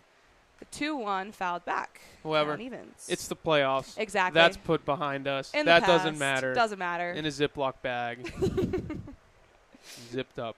Zipped up. Extra zipped. It's a new season, basically. It's totally. Their record 0-0. Do anything to win this game. And the 2-2, Schiavone drops the ball. Runner going to try and come home. Will Schiavone beat him? No, they'll call him safe. And the umpire, Coach Sal's coming out. People are running. They'll call him out at third. But a run, I guess, will come home. Coach Sal talking to the umpire. They got the ball to Schiavone. It looked like he got in front of the runner, but they'll call the run safe. So Ryan safe at home. The Giants reach double digits. Schiavone gets the out at third as the play continued, but quite chaotic, Bennett. Yeah, I think the Giants are arguing right now that the play was called time, so there shouldn't be the third out there. However, I don't think that runner could have advanced to third if there was time called. Matt Ryan, I think, pulled a swim move there on the pace pass. Obviously, he was safe, but Schiavone definitely beat him there. Ryan avoided that tag somehow. That was a very impressive move. Yeah, again, the Big Train dugout could not believe it. Kind of crazy. But nevertheless, Giants taking the field, and we'll be back with the Big Train Bats. Score now 10-7, Giants lead.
Welcome back to the top of the order. Luke Nowak will take the first pitch for a ball, and it's Caleb Gazwhite from Belmont now on the mound for the Giants. In there, count 1-1 now. Selmer finishes with just an inning pitched, 2 walks, a hit, and 3 runs. It's definitely a bit of a struggle for him. He struggled to find the strike zone a little bit. Yeah, completely. That one in lands. Count 1-2 now to Nowak. And Caleb Gaithersburg has pitched 30 1/3, giving up 22 hits, 12 runs, 10 earned runs, 40 strikeouts, ERA of 2.96. So some big guns here in relief for the Giants. They want this dub. The 1-2, that one grounded to the second baseman and over to first. Jenkins there. First out, 4-3. DM Jefferson coming up to the plate now for the Big Train. Before Nowak grounded out, I was about to say that, it's kind of nice to see Luke kind of get back on track. Now 2 for 4, but before that it was 2 for 3 with 2 singles. But it was a little quiet before the playoffs began, but glad to see our leadoff hitter is back and doing the thing he does. 1-0 to start here for DM. I couldn't agree more. I mean, he's just so consistent in that leadoff spot and was a little cold for a little while there, but and by a little while, I just mean kind of like last week. The 1-0 grounded to Jenkins at first. He drops it but scoops it up. And DM called out. Guys White actually made it to the bag himself for that one. And it's back-to-back outs. Emilian Pitre coming up. But guy who's come up clutch in 2-out situations before.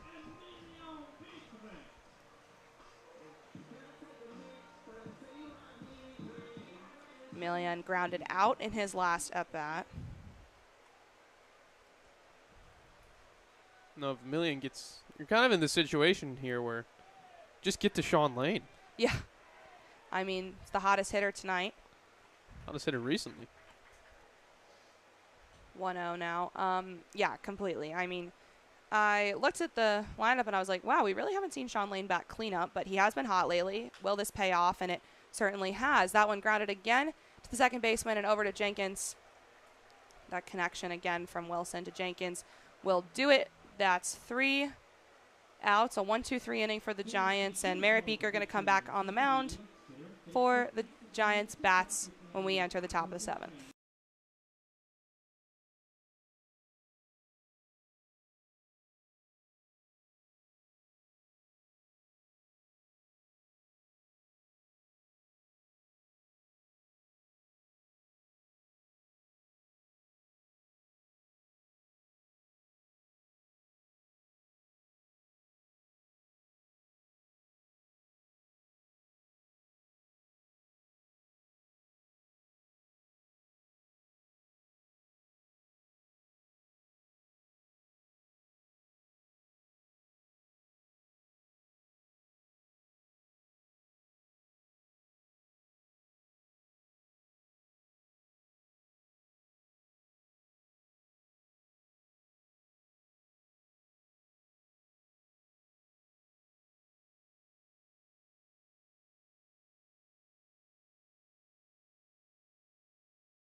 Welcome back. Leading off in the top of the 7th for the Giants is the second baseman, Wilson.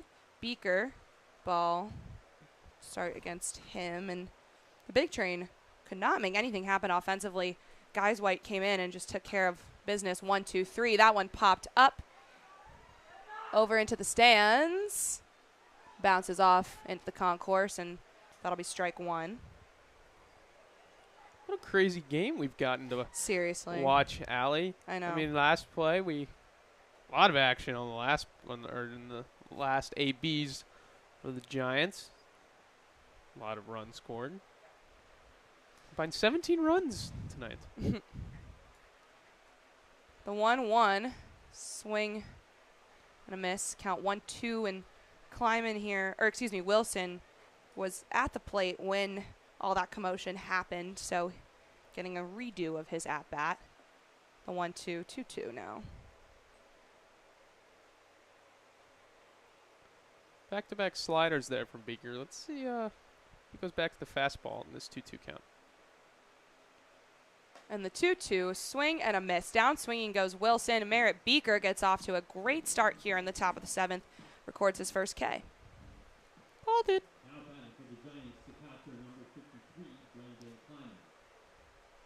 Kleiman, the catcher, now at the plate for the Giants.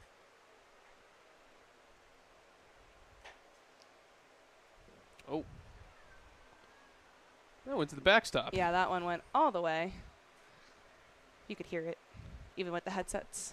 Yeah, thank God Kleiman is not a left-handed hitter. The 1-0, 2-0.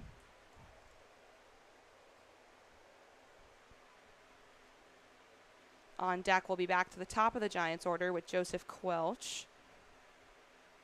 Beaker fires the 2-0. 3-0. Just missed that one. Oh, we've seen all lefties from the trained staff tonight. Just, it's a little interesting we haven't brought a righty out of the pen, knowing that this is kind of a right-handed dominant lineup for the Giants. The 3-1 will be ball 4. Kleiman going to take his base. First walk for Merritt Beaker. And is going to have to face the most dangerous guy in this league, Joseph Quelch. Did you mention earlier that he won the batting title this year? Joseph Quelch? Yeah, for the at least the Ripken League. Yeah. He is, again, like I said, the most dangerous guy. He's batting like 416, 415. Quite impressive. Has earned that DH spot. Beaker, good start in. Count 0-1.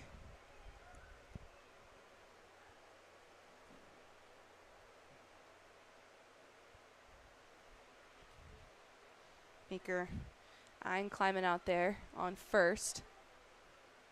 They'll call time. As a pitcher right there, that's kind of scary to see because, you know, you're already in your motion. Yeah. You know, you're going full speed, and then you see that halt, the time sign, and you got to kind of slow down. It's kind of dangerous. That was a late time call right there. I was going to say it was late. Beaker looked completely ready to go. The 0-1, hefty swing and a miss from Quelch. So Beaker ahead, 0-2. Again, would be huge to take care of this guy right here.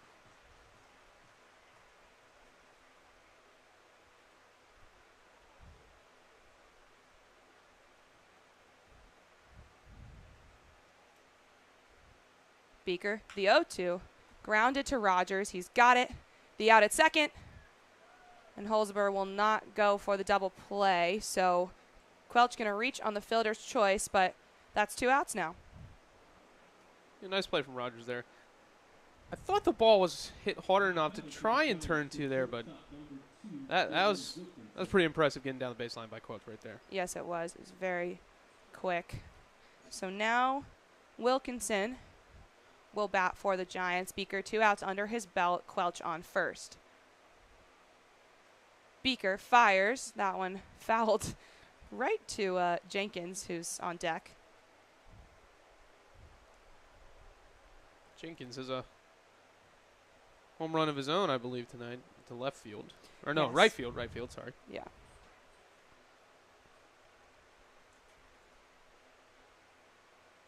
Beaker, the 0-1, drops. 0-2. Merritt rolling right now.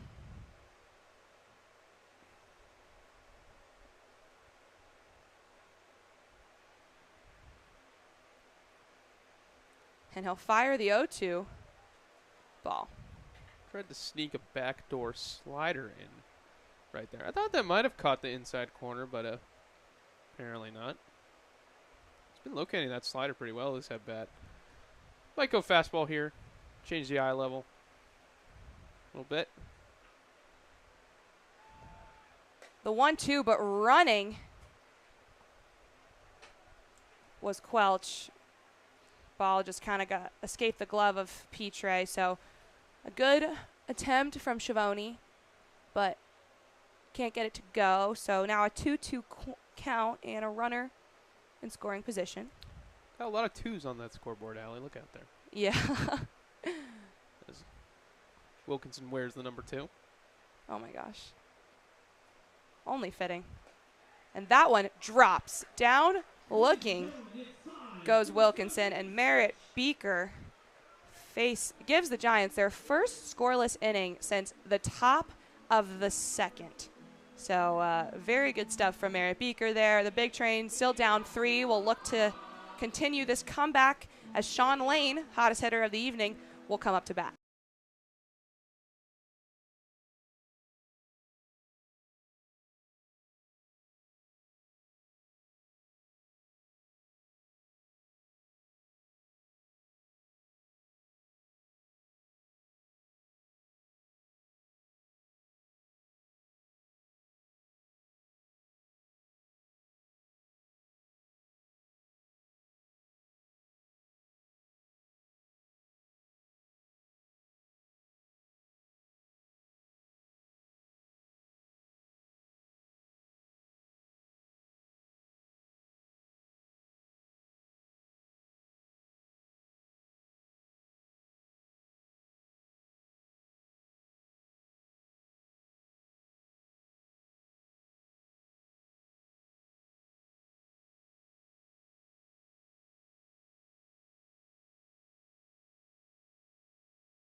Welcome back. Leading off here in the bottom of the 7th is Sean Lane. Guys White, still on the mound for the Giants. First pitch to Lane, high, ball 1. Again, the big train. Oh, no, go ahead. No, last at bat, Giants didn't even really try to pitch to Lane. They just put him on. So we'll see if the Giants do the same here. The 1-0. Kleiman really trying to frame these tonight, but again, we were talking about it off air, and I think Jacob and I mentioned it on air. Home plate ump has been pretty consistent. Again, there was that one argued call with the whole, did Matt Ryan dive in safe or not? And he said yes, Big Train unhappy, but generally the zone has been pretty consistent. 3-0 now. Yeah, I mean, that wasn't the Matt Ryan call was not a balls or strikes. I thought he's done pretty good behind the plate. You know, playoffs, these games matter. They got to send their best crews here. Yes. And that in 3-1. So not going to simply walk Sean Lane. This is what happened last time. 3-0, threw a 3-0 strike, and then he walked him on the next pitch. We'll see what happens here.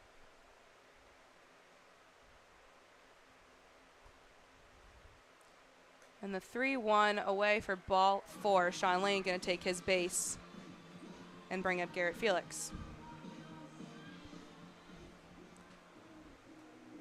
Garrett Felix had a really nice at-bat last time.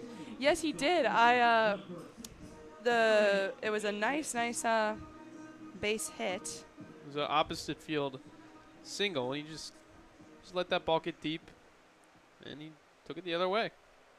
So fundamental.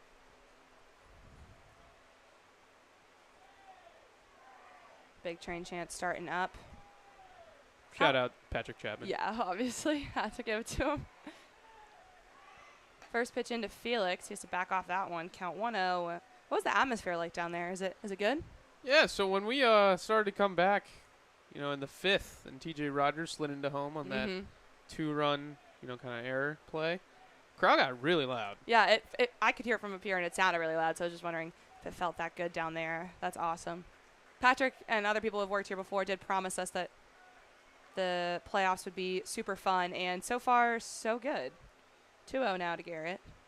I want to see if Felix kind of goes the other way again here. The shortstop is shaded towards the bag as if Lane decides to go, he'll have to cover it. So there's a big gap between third baseman and shortstop. The 2-0 in.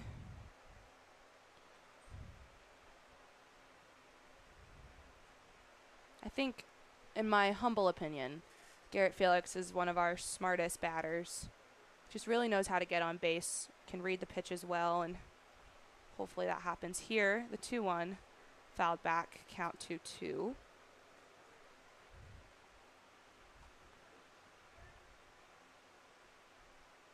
Big Train only have 3 more at-bats. This game is inching closer to the end. Yeah.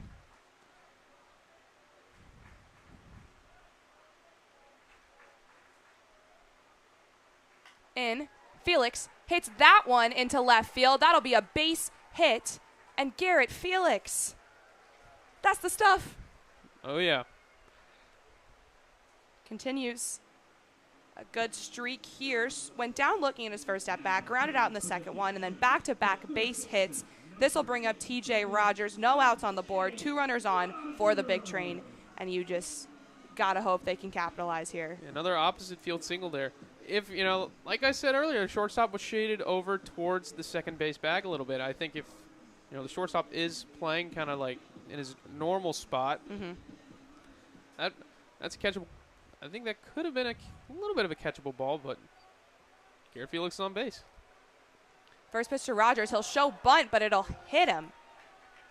So T.J. Rogers, first pitch, going to take his base, and the bases are loaded. No outs.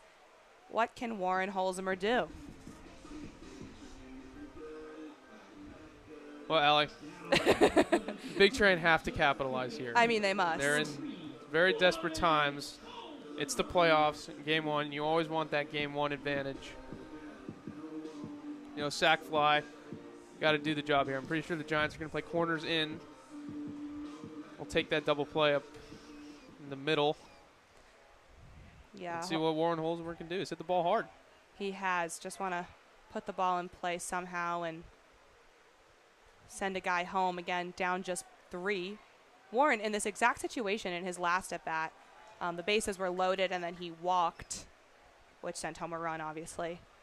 So 1-0 to start. I made a joke last time. I said, Warren, if you feel like it, you could hit a grand slam. So, Warren, if you're listening again, similar situation. The 1-0, high ball 2. Or, Warren, if you want to take another bases loaded walk, that's Totally, okay, too. That's totally fine, Warren. It's up to you, really. Yeah, you control your own at-bat.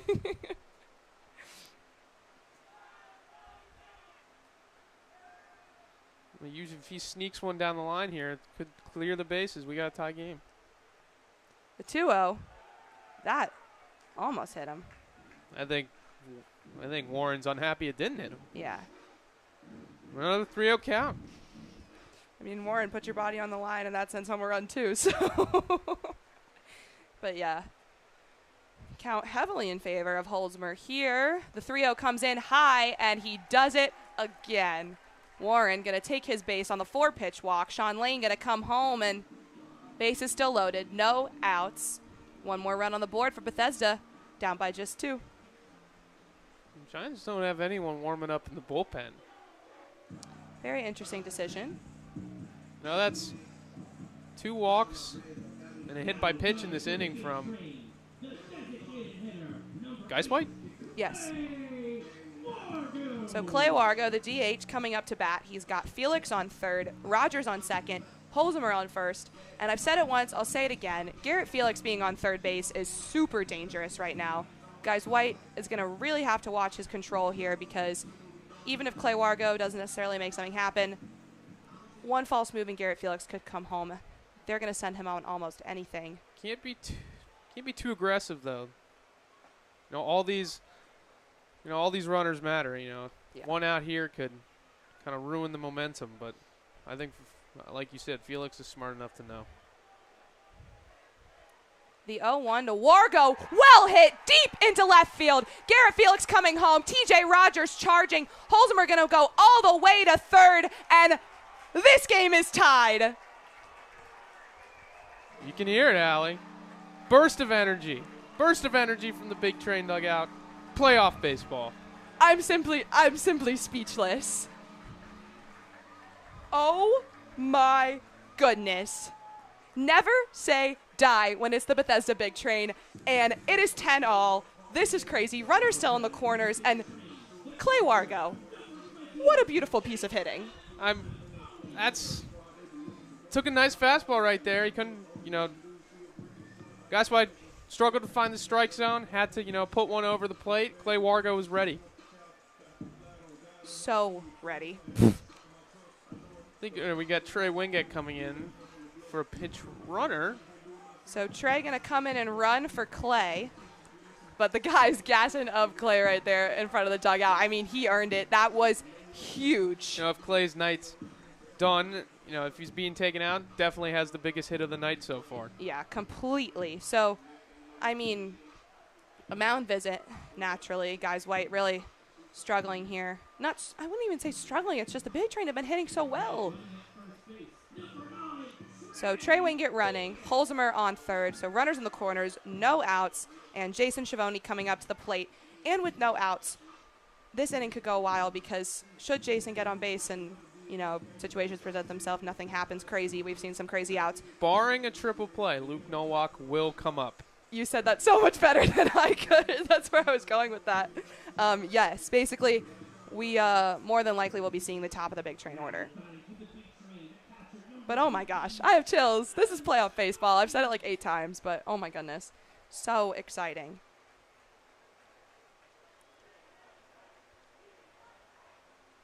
Biggest deficit was 5 runs, right? Yeah, 8-3 at one point, and now it is 10-all. First pitch in, lands nicely to Schiavone.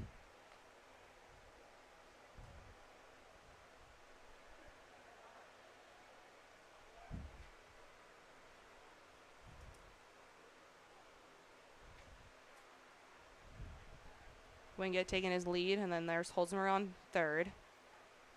Guys White, the 0-1 in 0-2. Now, I wouldn't be surprised to see Wingett on the run here. Yeah. I know Coach Sal likes to get aggressive in these situations. Pick-off attempt. Trey safe.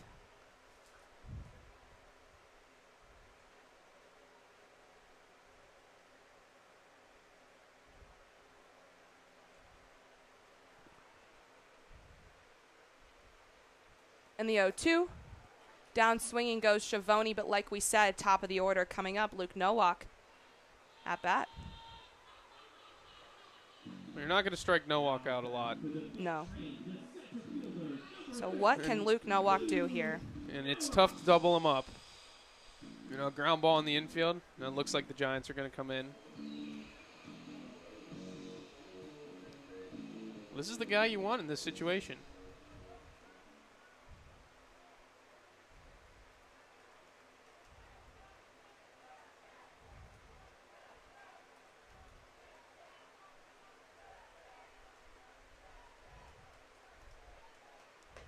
First pitch in and Wingett running with ease. So 2 runners in scoring position. And like you said, Coach Sal likes to get aggressive, and Trey's a speedy guy. And well, that wasn't even close. yeah, it just simply wasn't. Wilkinson wasn't close to covering second base. That was a free base for Trey Wingett. So Kind of surprising to me. I know. I You thought know, we're maybe. tied, Yeah. but you do kind of have to come in here. The 1-0, well hit by Nowak, will drop in right field. Clay Wargo coming home, Trey Wingett pushing home as well, and an RBI, 2 RBI single from Luke Nowak. The Big Train have taken the lead. Well, Ben and I aren't speaking because we're just jaws on the floor. I mean, you can't do it any better than that. You can't get behind in counts to these Big Train hitters, especially Luke Nowak. He's going to make you pay. Seriously. So Luke Nowak brings home Warren Holzheimer, brings home Trey Wingett, and gets on base himself with a nice little base hit. Damn, Jefferson at the plate now. Still just 1 out. That stolen base is huge. Huge. For the Big Train. Huge. I mean, Trey Wingett advances to third there, but you're not up 2 runs. Now, I mean, we're up 2 now, and this might. Is this a call to Jordan Little, Allie? I don't know. For a 6-out save. That's Merritt Beaker's pitching great. Maybe you ride him out one more inning, but that's a really, I don't know.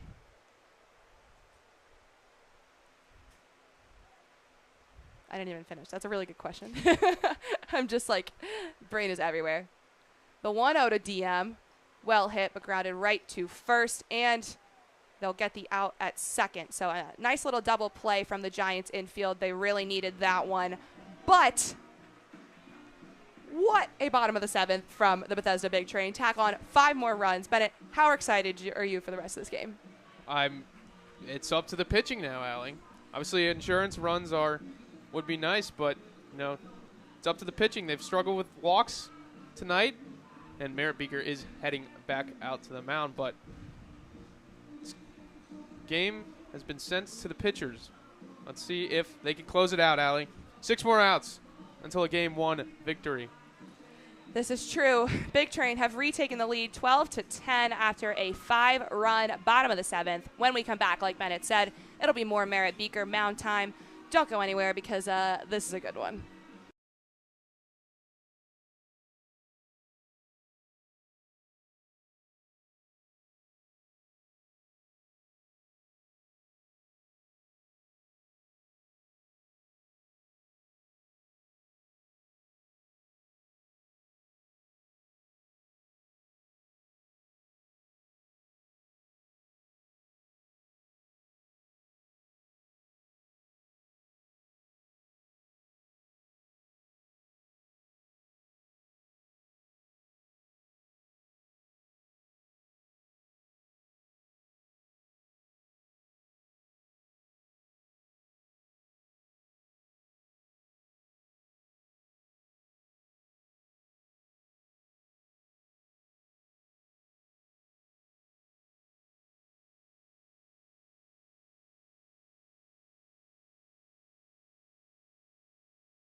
Welcome back. Now batting for the Giants is Jeremiah Jenkins. Merritt Beaker is still on the mound, like we said. Count 1-0. Beaker fires. Count 2-0. And like you said before the break, Bennett, it's now or never for the Big Train pitching staff. Yeah, well, I mean, if you're the Giants, you got to be a little deflated. I mean, you're playing one of your best games offensively of the season, but these guys don't go away. The Big Train don't go away. You can never get too comfortable with the Bethesda Big Train. You simply can't. Beaker 2-1 as that one was fouled off by Jenkins, and again, the Big Train pitching has been a bit all over the place today, but the bats really backed it up, did more than that, have retaken this lead, and so a lot of pressure for Merritt Beaker in this situation, the 2-1, 3-1. And Jenkins did have the homer that brought home Quelch as well. So a two-shot homer. That one fouled off, full count. And so he's a dangerous guy, and taking care of him first as he leads off here in the top of the 8th would be a great start for Merritt Beaker.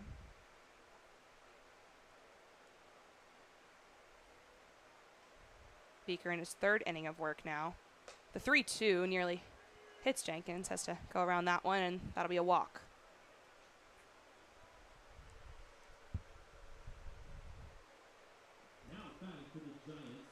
I mean, it's not the worst guy to put on base. No. I agree. Jenkins is 2 for 3 tonight with that 3-run home run. Schiavone going to go chat with Beaker quickly, and at the plate now is Ethan Harden, who walked and then was caught in the base path between 3rd and home.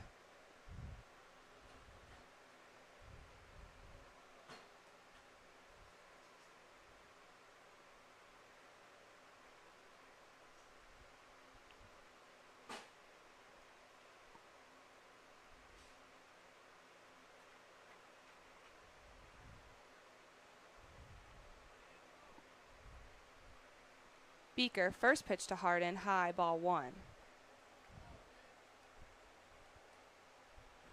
On deck, Bryce Demery. And in the hole, Matt Ryan. The 1-0. That another ball, 2-0, and Beaker behind here to get started to Harden. Coach Lopez coming out. It's time for a chat. Infield coming in as well. Well, these Big Train pitching staff can't get too comfortable. Yeah. I mean, obviously we've backed these pitchers up with the bats tonight, but these Giants have held their own. They really have. So Coach Lopez talking to Beaker. Coach Lopez has made a lot of mound visits tonight. Yes. Yes, he has. Dugout, come in and stand in, maybe waiting for Merritt to come out. Someone's coming out of the bullpen. That's Jordan Little now. It's simply Jordan Little. It is. So Merritt Beaker's day is done, but he did a great job giving up just 1 run and handing the Giants their first scoreless inning since Ryan Sanders did so in the top of the 1st and 2nd. So Jordan Little going to come out and try to finish this one off. While he warms up, we'll take a quick break.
Welcome back. It's Jordan Little time.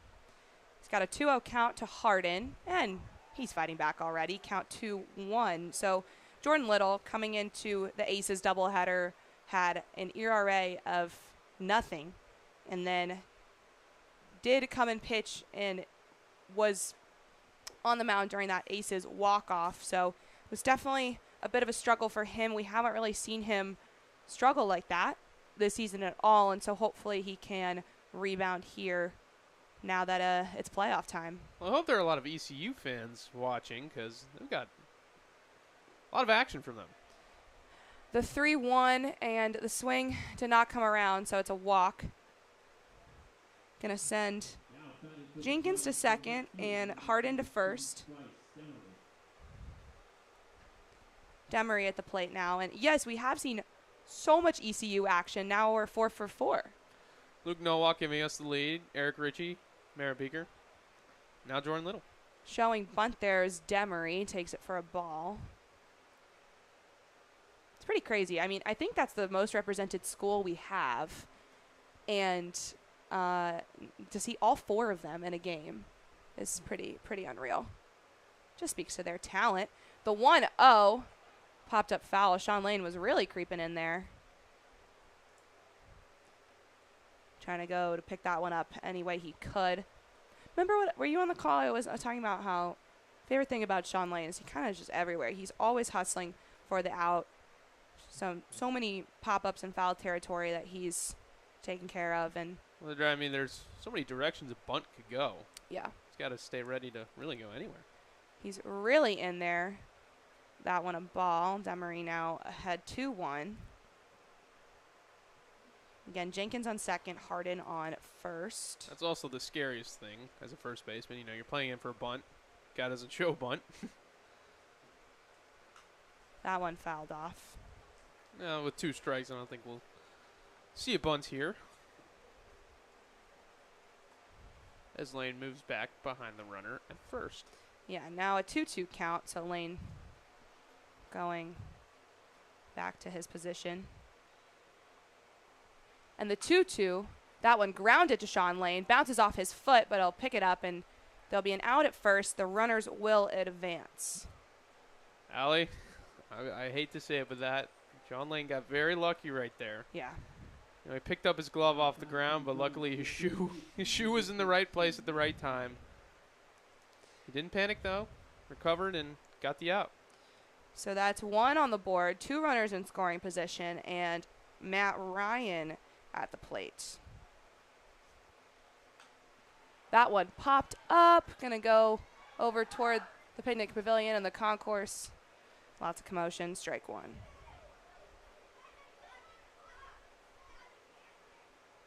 Now, I know it wouldn't be the best. I mean, don't want to hear this, but, you know, putting Matt Ryan on, it would set up a double play opportunity. Yeah.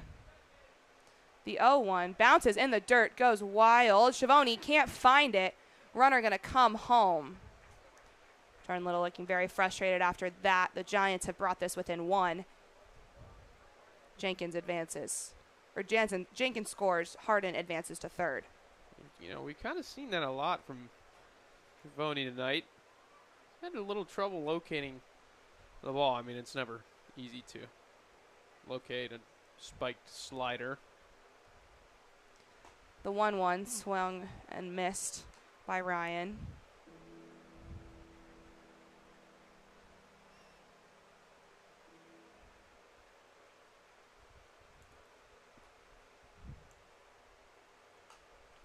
That one fouled off. At that, we'll continue with the 1-2 count. You know, Ryan shown that he's been a little late on the fastball. I think Little sticks with that here for the 1-2. Little fires the 1-2. 2-2 now. What slider there. And now the big train defense is playing in. Trying to keep that tying run off the scoreboard. Yeah. Harden out there on third. The 2-2 low, full count.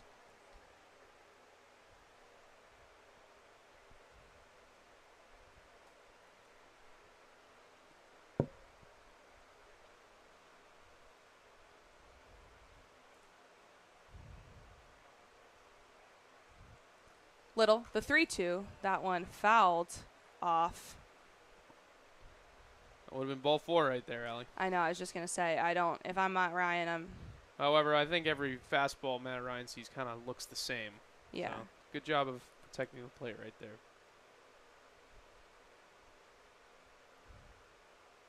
So Little alive. The full count pitch. That one skying out to center field. Drops right for Luke. No walk. Coming in, though, is Harden. And this game is tied again. What a back and forth battle we got. Seriously. Matt Ryan put the ball in play. Brought home the run. 2 outs, though, on the board. So Jordan Little just needs to take care of John Amaral. That ball was in the air for a long time. Yeah, seriously.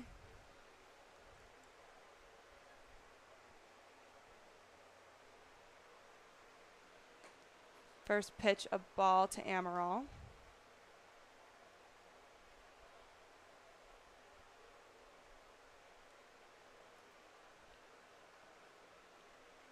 The 1-0 in, count 1-1.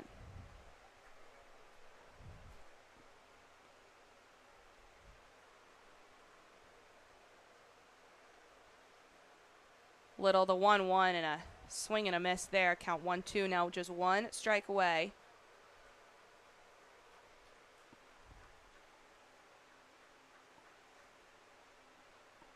And the 1-2 down looking goes Amaral. Little takes care of business, but the Giants tie things up. It's 12-12, and the Big Train Bats are going to need to put on a show when we come back in the bottom of the 8th.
Welcome back. Leading off here, none other than Emilian Pitre and Caleb Guys White is still on the mound for the Giants.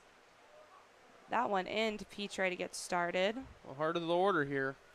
Yeah, Pitre, Lane, Felix is what Guys White will have to face. That one, a little bit of contact from the bat, fouled back, count 0-2. So the Big Train had a monster performance last go at it on offense. Bottom of the 7th, tacked on 5 runs. But then the Giants did just what they needed to do and got 2 more on the board to tie things up. And this has just been a crazy night of baseball. Well, crowd is live, playoff atmosphere, and a playoff type performance from both teams. The 0-2. Pitre grounds that one to first. Jenkins scoops it, gets it. And that'll be the first out. Sean Lane coming up.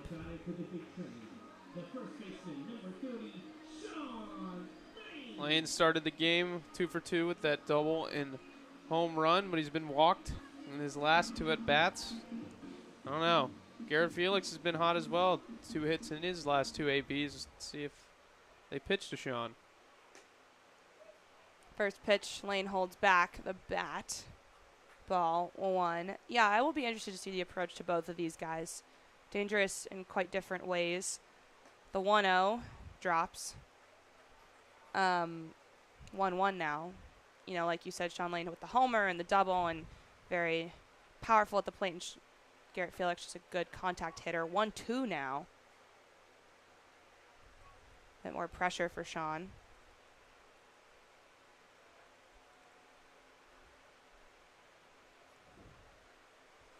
The 1-2. Ball, count evens.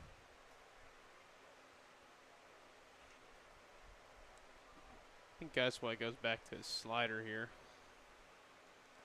The 2-2, and down looking goes Sean Lane. Guys White gets his second K of the game to the hottest hitter of the night for the big train, but still got to get through Garrett Felix. Yeah, and we've talked about it the whole year, how good they've been with 2 outs.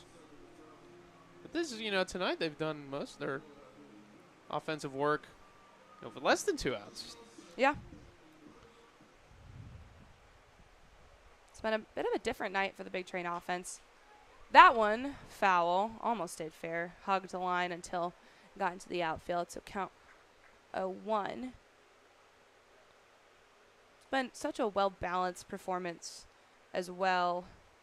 3 hits for Luke Nowak, 2 for Sean Lane, 2 for Garrett Felix, 1 for Warren Holzmer, 2 for Clay Wargo. Just been across the board a great night. The 0-1 out for ball 1. And then almost everyone's come home. A lot of runs scored. Lots of runs scored, yes. The 1-1, swing and a miss, count 1-2. Guys White looking much better than he did in the bottom of the 7th. The 1-2, ball 2. Again, came in and had a 1-2-3 inning with 3 ground outs from Nowak, Jefferson, and Petre, who are very dangerous hitters. And so then struggled in the bottom of the 7th, but potential for another 1-2-3 inning here. And the 2-2, full count now. Sometimes it's as simple as controlling your pitches. Walks will always kill you as a pitcher. Mm-hmm. Never want to give up some free bases, especially to this big train team. They'll make you pay. Unfortunately, the Giants have been making us pay for that, though, tonight. Seriously.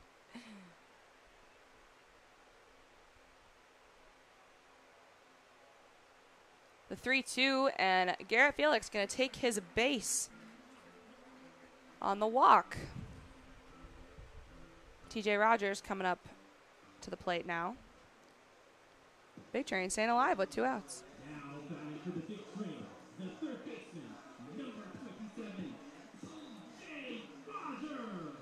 So I think TJ hopes he gets a pitch to hit this time up, as he got hit by pitch in his last at bat. Yeah, and that first pitch. Yeah, it looked like that one kind of hurt too. Fastball straight to the back. So Felix on first. We know how dangerous that can be. So do these Giants by now. First pitch to Rogers. High, ball 1. I definitely think Felix can be on the run here, but he has to pick a good count where Guys White would maybe throw an off-speed pitch, because he's pumping some velo in there.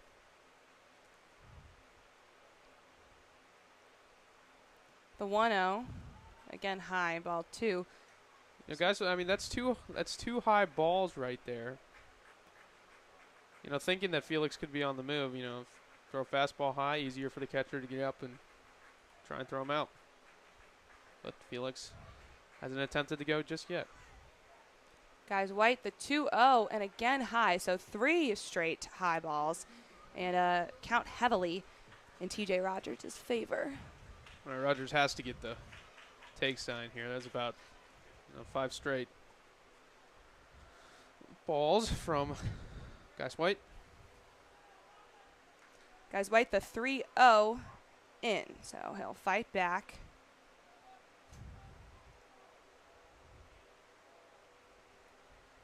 Now this could be a good count to put Felix on the move. Throws a strike. Advance Felix to third. Oh. The 3-1 is ball 4. So TJ Rogers going to take his base. It was 2 outs. Now it's back-to-back walks, and 2 runners are on. Warren Holzmer going to come up, and he's been walking quite a bit. He's been on base twice in the last 2 ABs because of walks.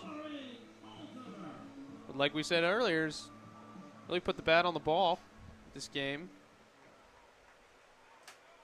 Not be in a bigger situation, though. Let's see if he can do it here.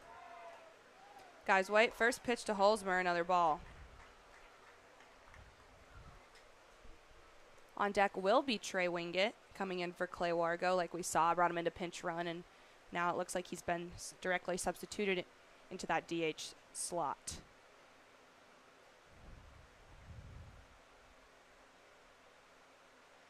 The 1-0 drops 1-1. Well, Warren's been very patient at the plate tonight. Down a 1-1 count, might be getting a pitch he can actually hit. The 1-1, well hit. Will it drop in center field? It will. Charging home is Garrett Felix. Will he make it in time? Yes, safe. Warren Holzmer, the RBI single, and the wheels on Garrett Felix still unmatched. Big Train back in the lead. Didn't get the best piece of that alley, but got it enough where that can fall. Outfield was playing a little deep right there, and now we have a lead. Big Train reclaimed the lead 13-12, and we're going to take a lead to the top of the 9th. Yeah. So Trey Wingett coming up now. TJ Rogers on second. Warren Holzmer obviously on first after that RBI single. What can Trey make happen? Because he's been hot lately.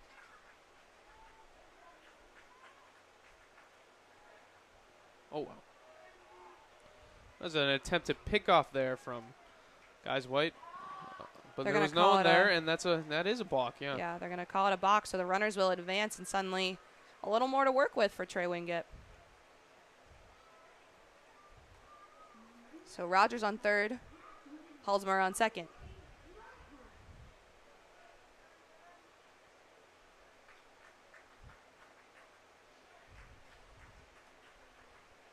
First pitch to Wingett, low and away, ball 1.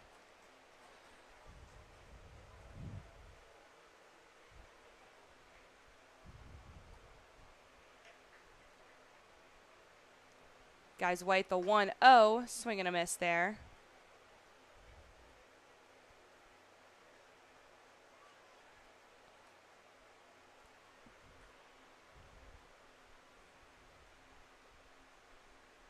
The 1-1 in 1-2, so Wingett behind now.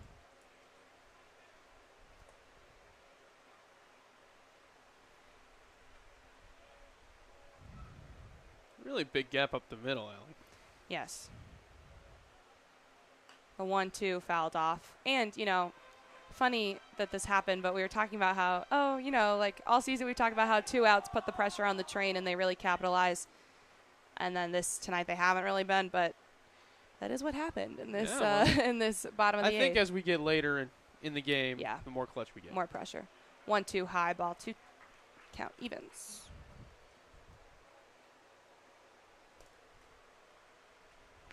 Obviously, we got those 2 early runs, but then we kind of had to play from behind the whole game. Yeah. It's really the 6th run. Minus the 8th inning. Yeah.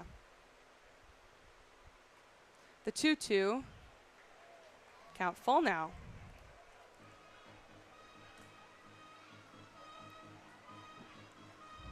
Crowd's still super live here at Shirley Povich Field. I mean, how could you leave this game early? Back and forth. And the 3-2, Trey Wingett goes down swinging.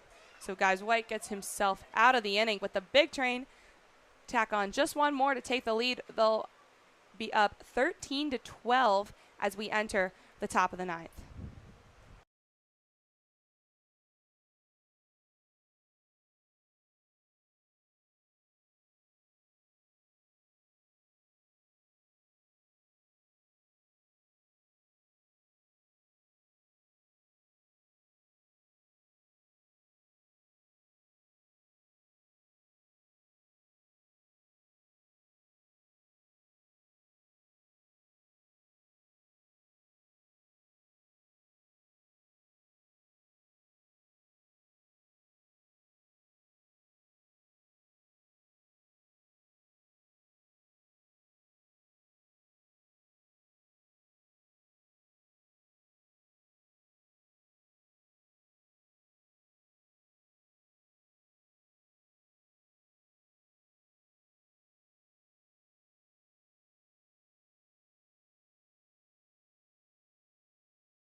Welcome back. Top of the ninth. The Big Train have a 1-run lead in what has been probably the craziest game we've seen this season. It's playoffs, of course it is.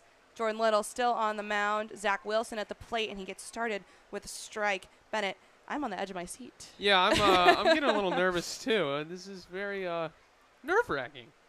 The 0-1 in again. Jordan Little. No, I wasn't there for that Crop Dusters high-scoring game, but there's bigger stakes involved. Exactly. Right now. Like, that one was crazy, but this one just feels so much more intense because it's playoffs. And the 0-2, 1-2 now. So Wilson, Kleiman, and then back to the top with Quelch for Jordan Little here.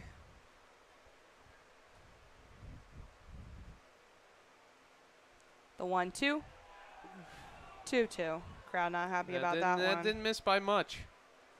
And we've seen four pitches in this inning and 4 fastballs. Don't think we're going to see a slider from Little.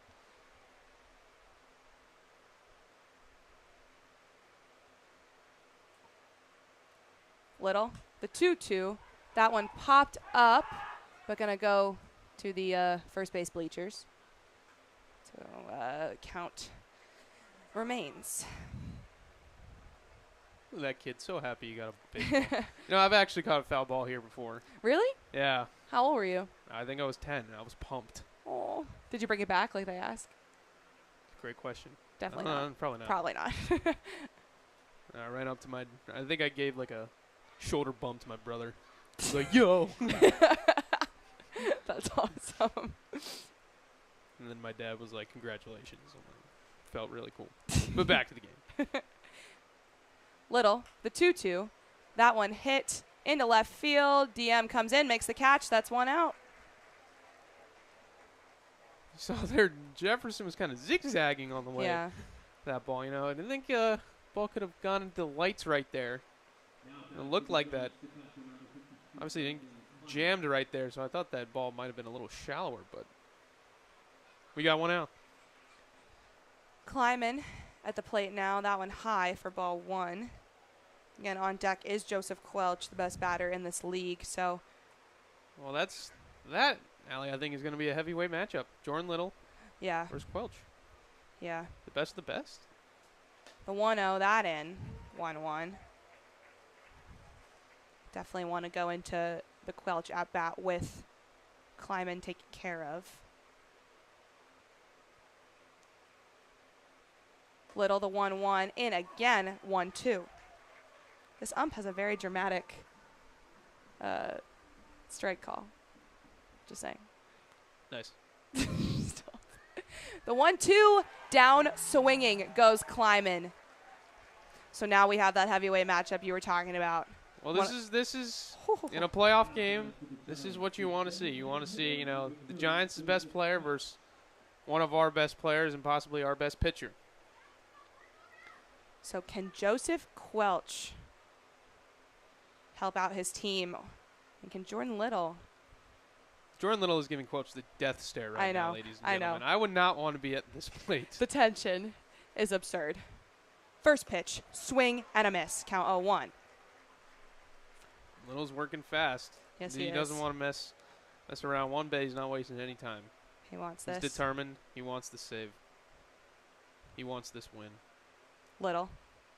The 0-1, that one hit, wow, very high. That might have gone 500 feet foul. Yeah, but it was foul. But it was foul. Too. He was very, very early on that fastball. Haven't seen any off speed. So Jordan Little, just 1 strike away. I'm nervous. Yeah, I'm going to stand. Ladies and gentlemen, that went into the trees, very left of the foul pole, obviously. But, all right, 0-2, Jordan. Jordan Little, 1 strike away from the Big Train's first playoff win. The 0-2 high, ball 1.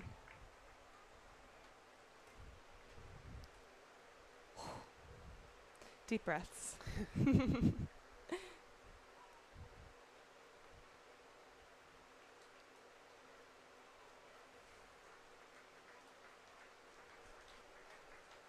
The 1-2 goes way wild.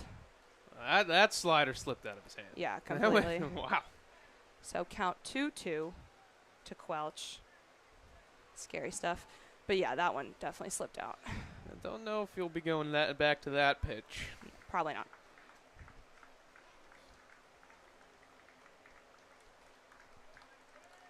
Little, the 2-2, and there he goes. Best batter in the league, down swinging, and Jordan Little has the stuff, always. And the Big Train take home their first playoff win, have the 1-0 advantage in the series, and what a crazy night of baseball, Bennett. Well, Jordan Little just overpowered Quelch right there. I mean, there was a swing and a miss, but that's what a pitching what a pitching performance by Little. He didn't let that last inning get to him. Obviously, he allowed those runs, but he just got the lead in the 8th, came back out there, and that was dominant. But otherwise, what a game. Seriously, what a game. Just a well-rounded performance. Great at-bats from guys like Garrett Felix, Clay Wargo, Warren Holzheimer. Nice contact hitting to send home runs. A huge day for Sean Lane with the homer and the double. Some great base running. That stolen base from Trey Wingett makes such a difference. You look back on everything, and it does make a difference. Everything today made the difference for the Big Train. And Jordan Little, just what a close. A crazy game, but have the advantage before we go to Gaithersburg tomorrow. Well, it's going to be Giants are in a do-or-die type situation. They got to bring their best. Maybe, who knows, maybe they saved their ace for game 2, but the Big Train are going to look to get that, series win. But the Aces game got rained out, so there's definitely going, if we do win tomorrow, we are going to have a day off, so let's get some rest up for the Big Train. But, Allie, what a game. It was really nice to come on the second half of this call. Really exciting. I know. It was so great to have you. Thank you so much for joining me. I'm sure you'll be back this week at some point. But, yes, tomorrow we will be in Gaithersburg for Game 2 of this semifinal series. The Big Train have the advantage. Like you said, do or die for the Giants. They have to win tomorrow to push it to a Game 3. Should we see that, we'll be back at Povich. Should we not, we'll be in the championship. So lots of exciting stuff tonight for Big Train Baseball. It's only going to continue tomorrow. Thank you guys so much for tuning in. I had such a good time on this call, Bennett. I hope you did too. Big Train 13-12. That's the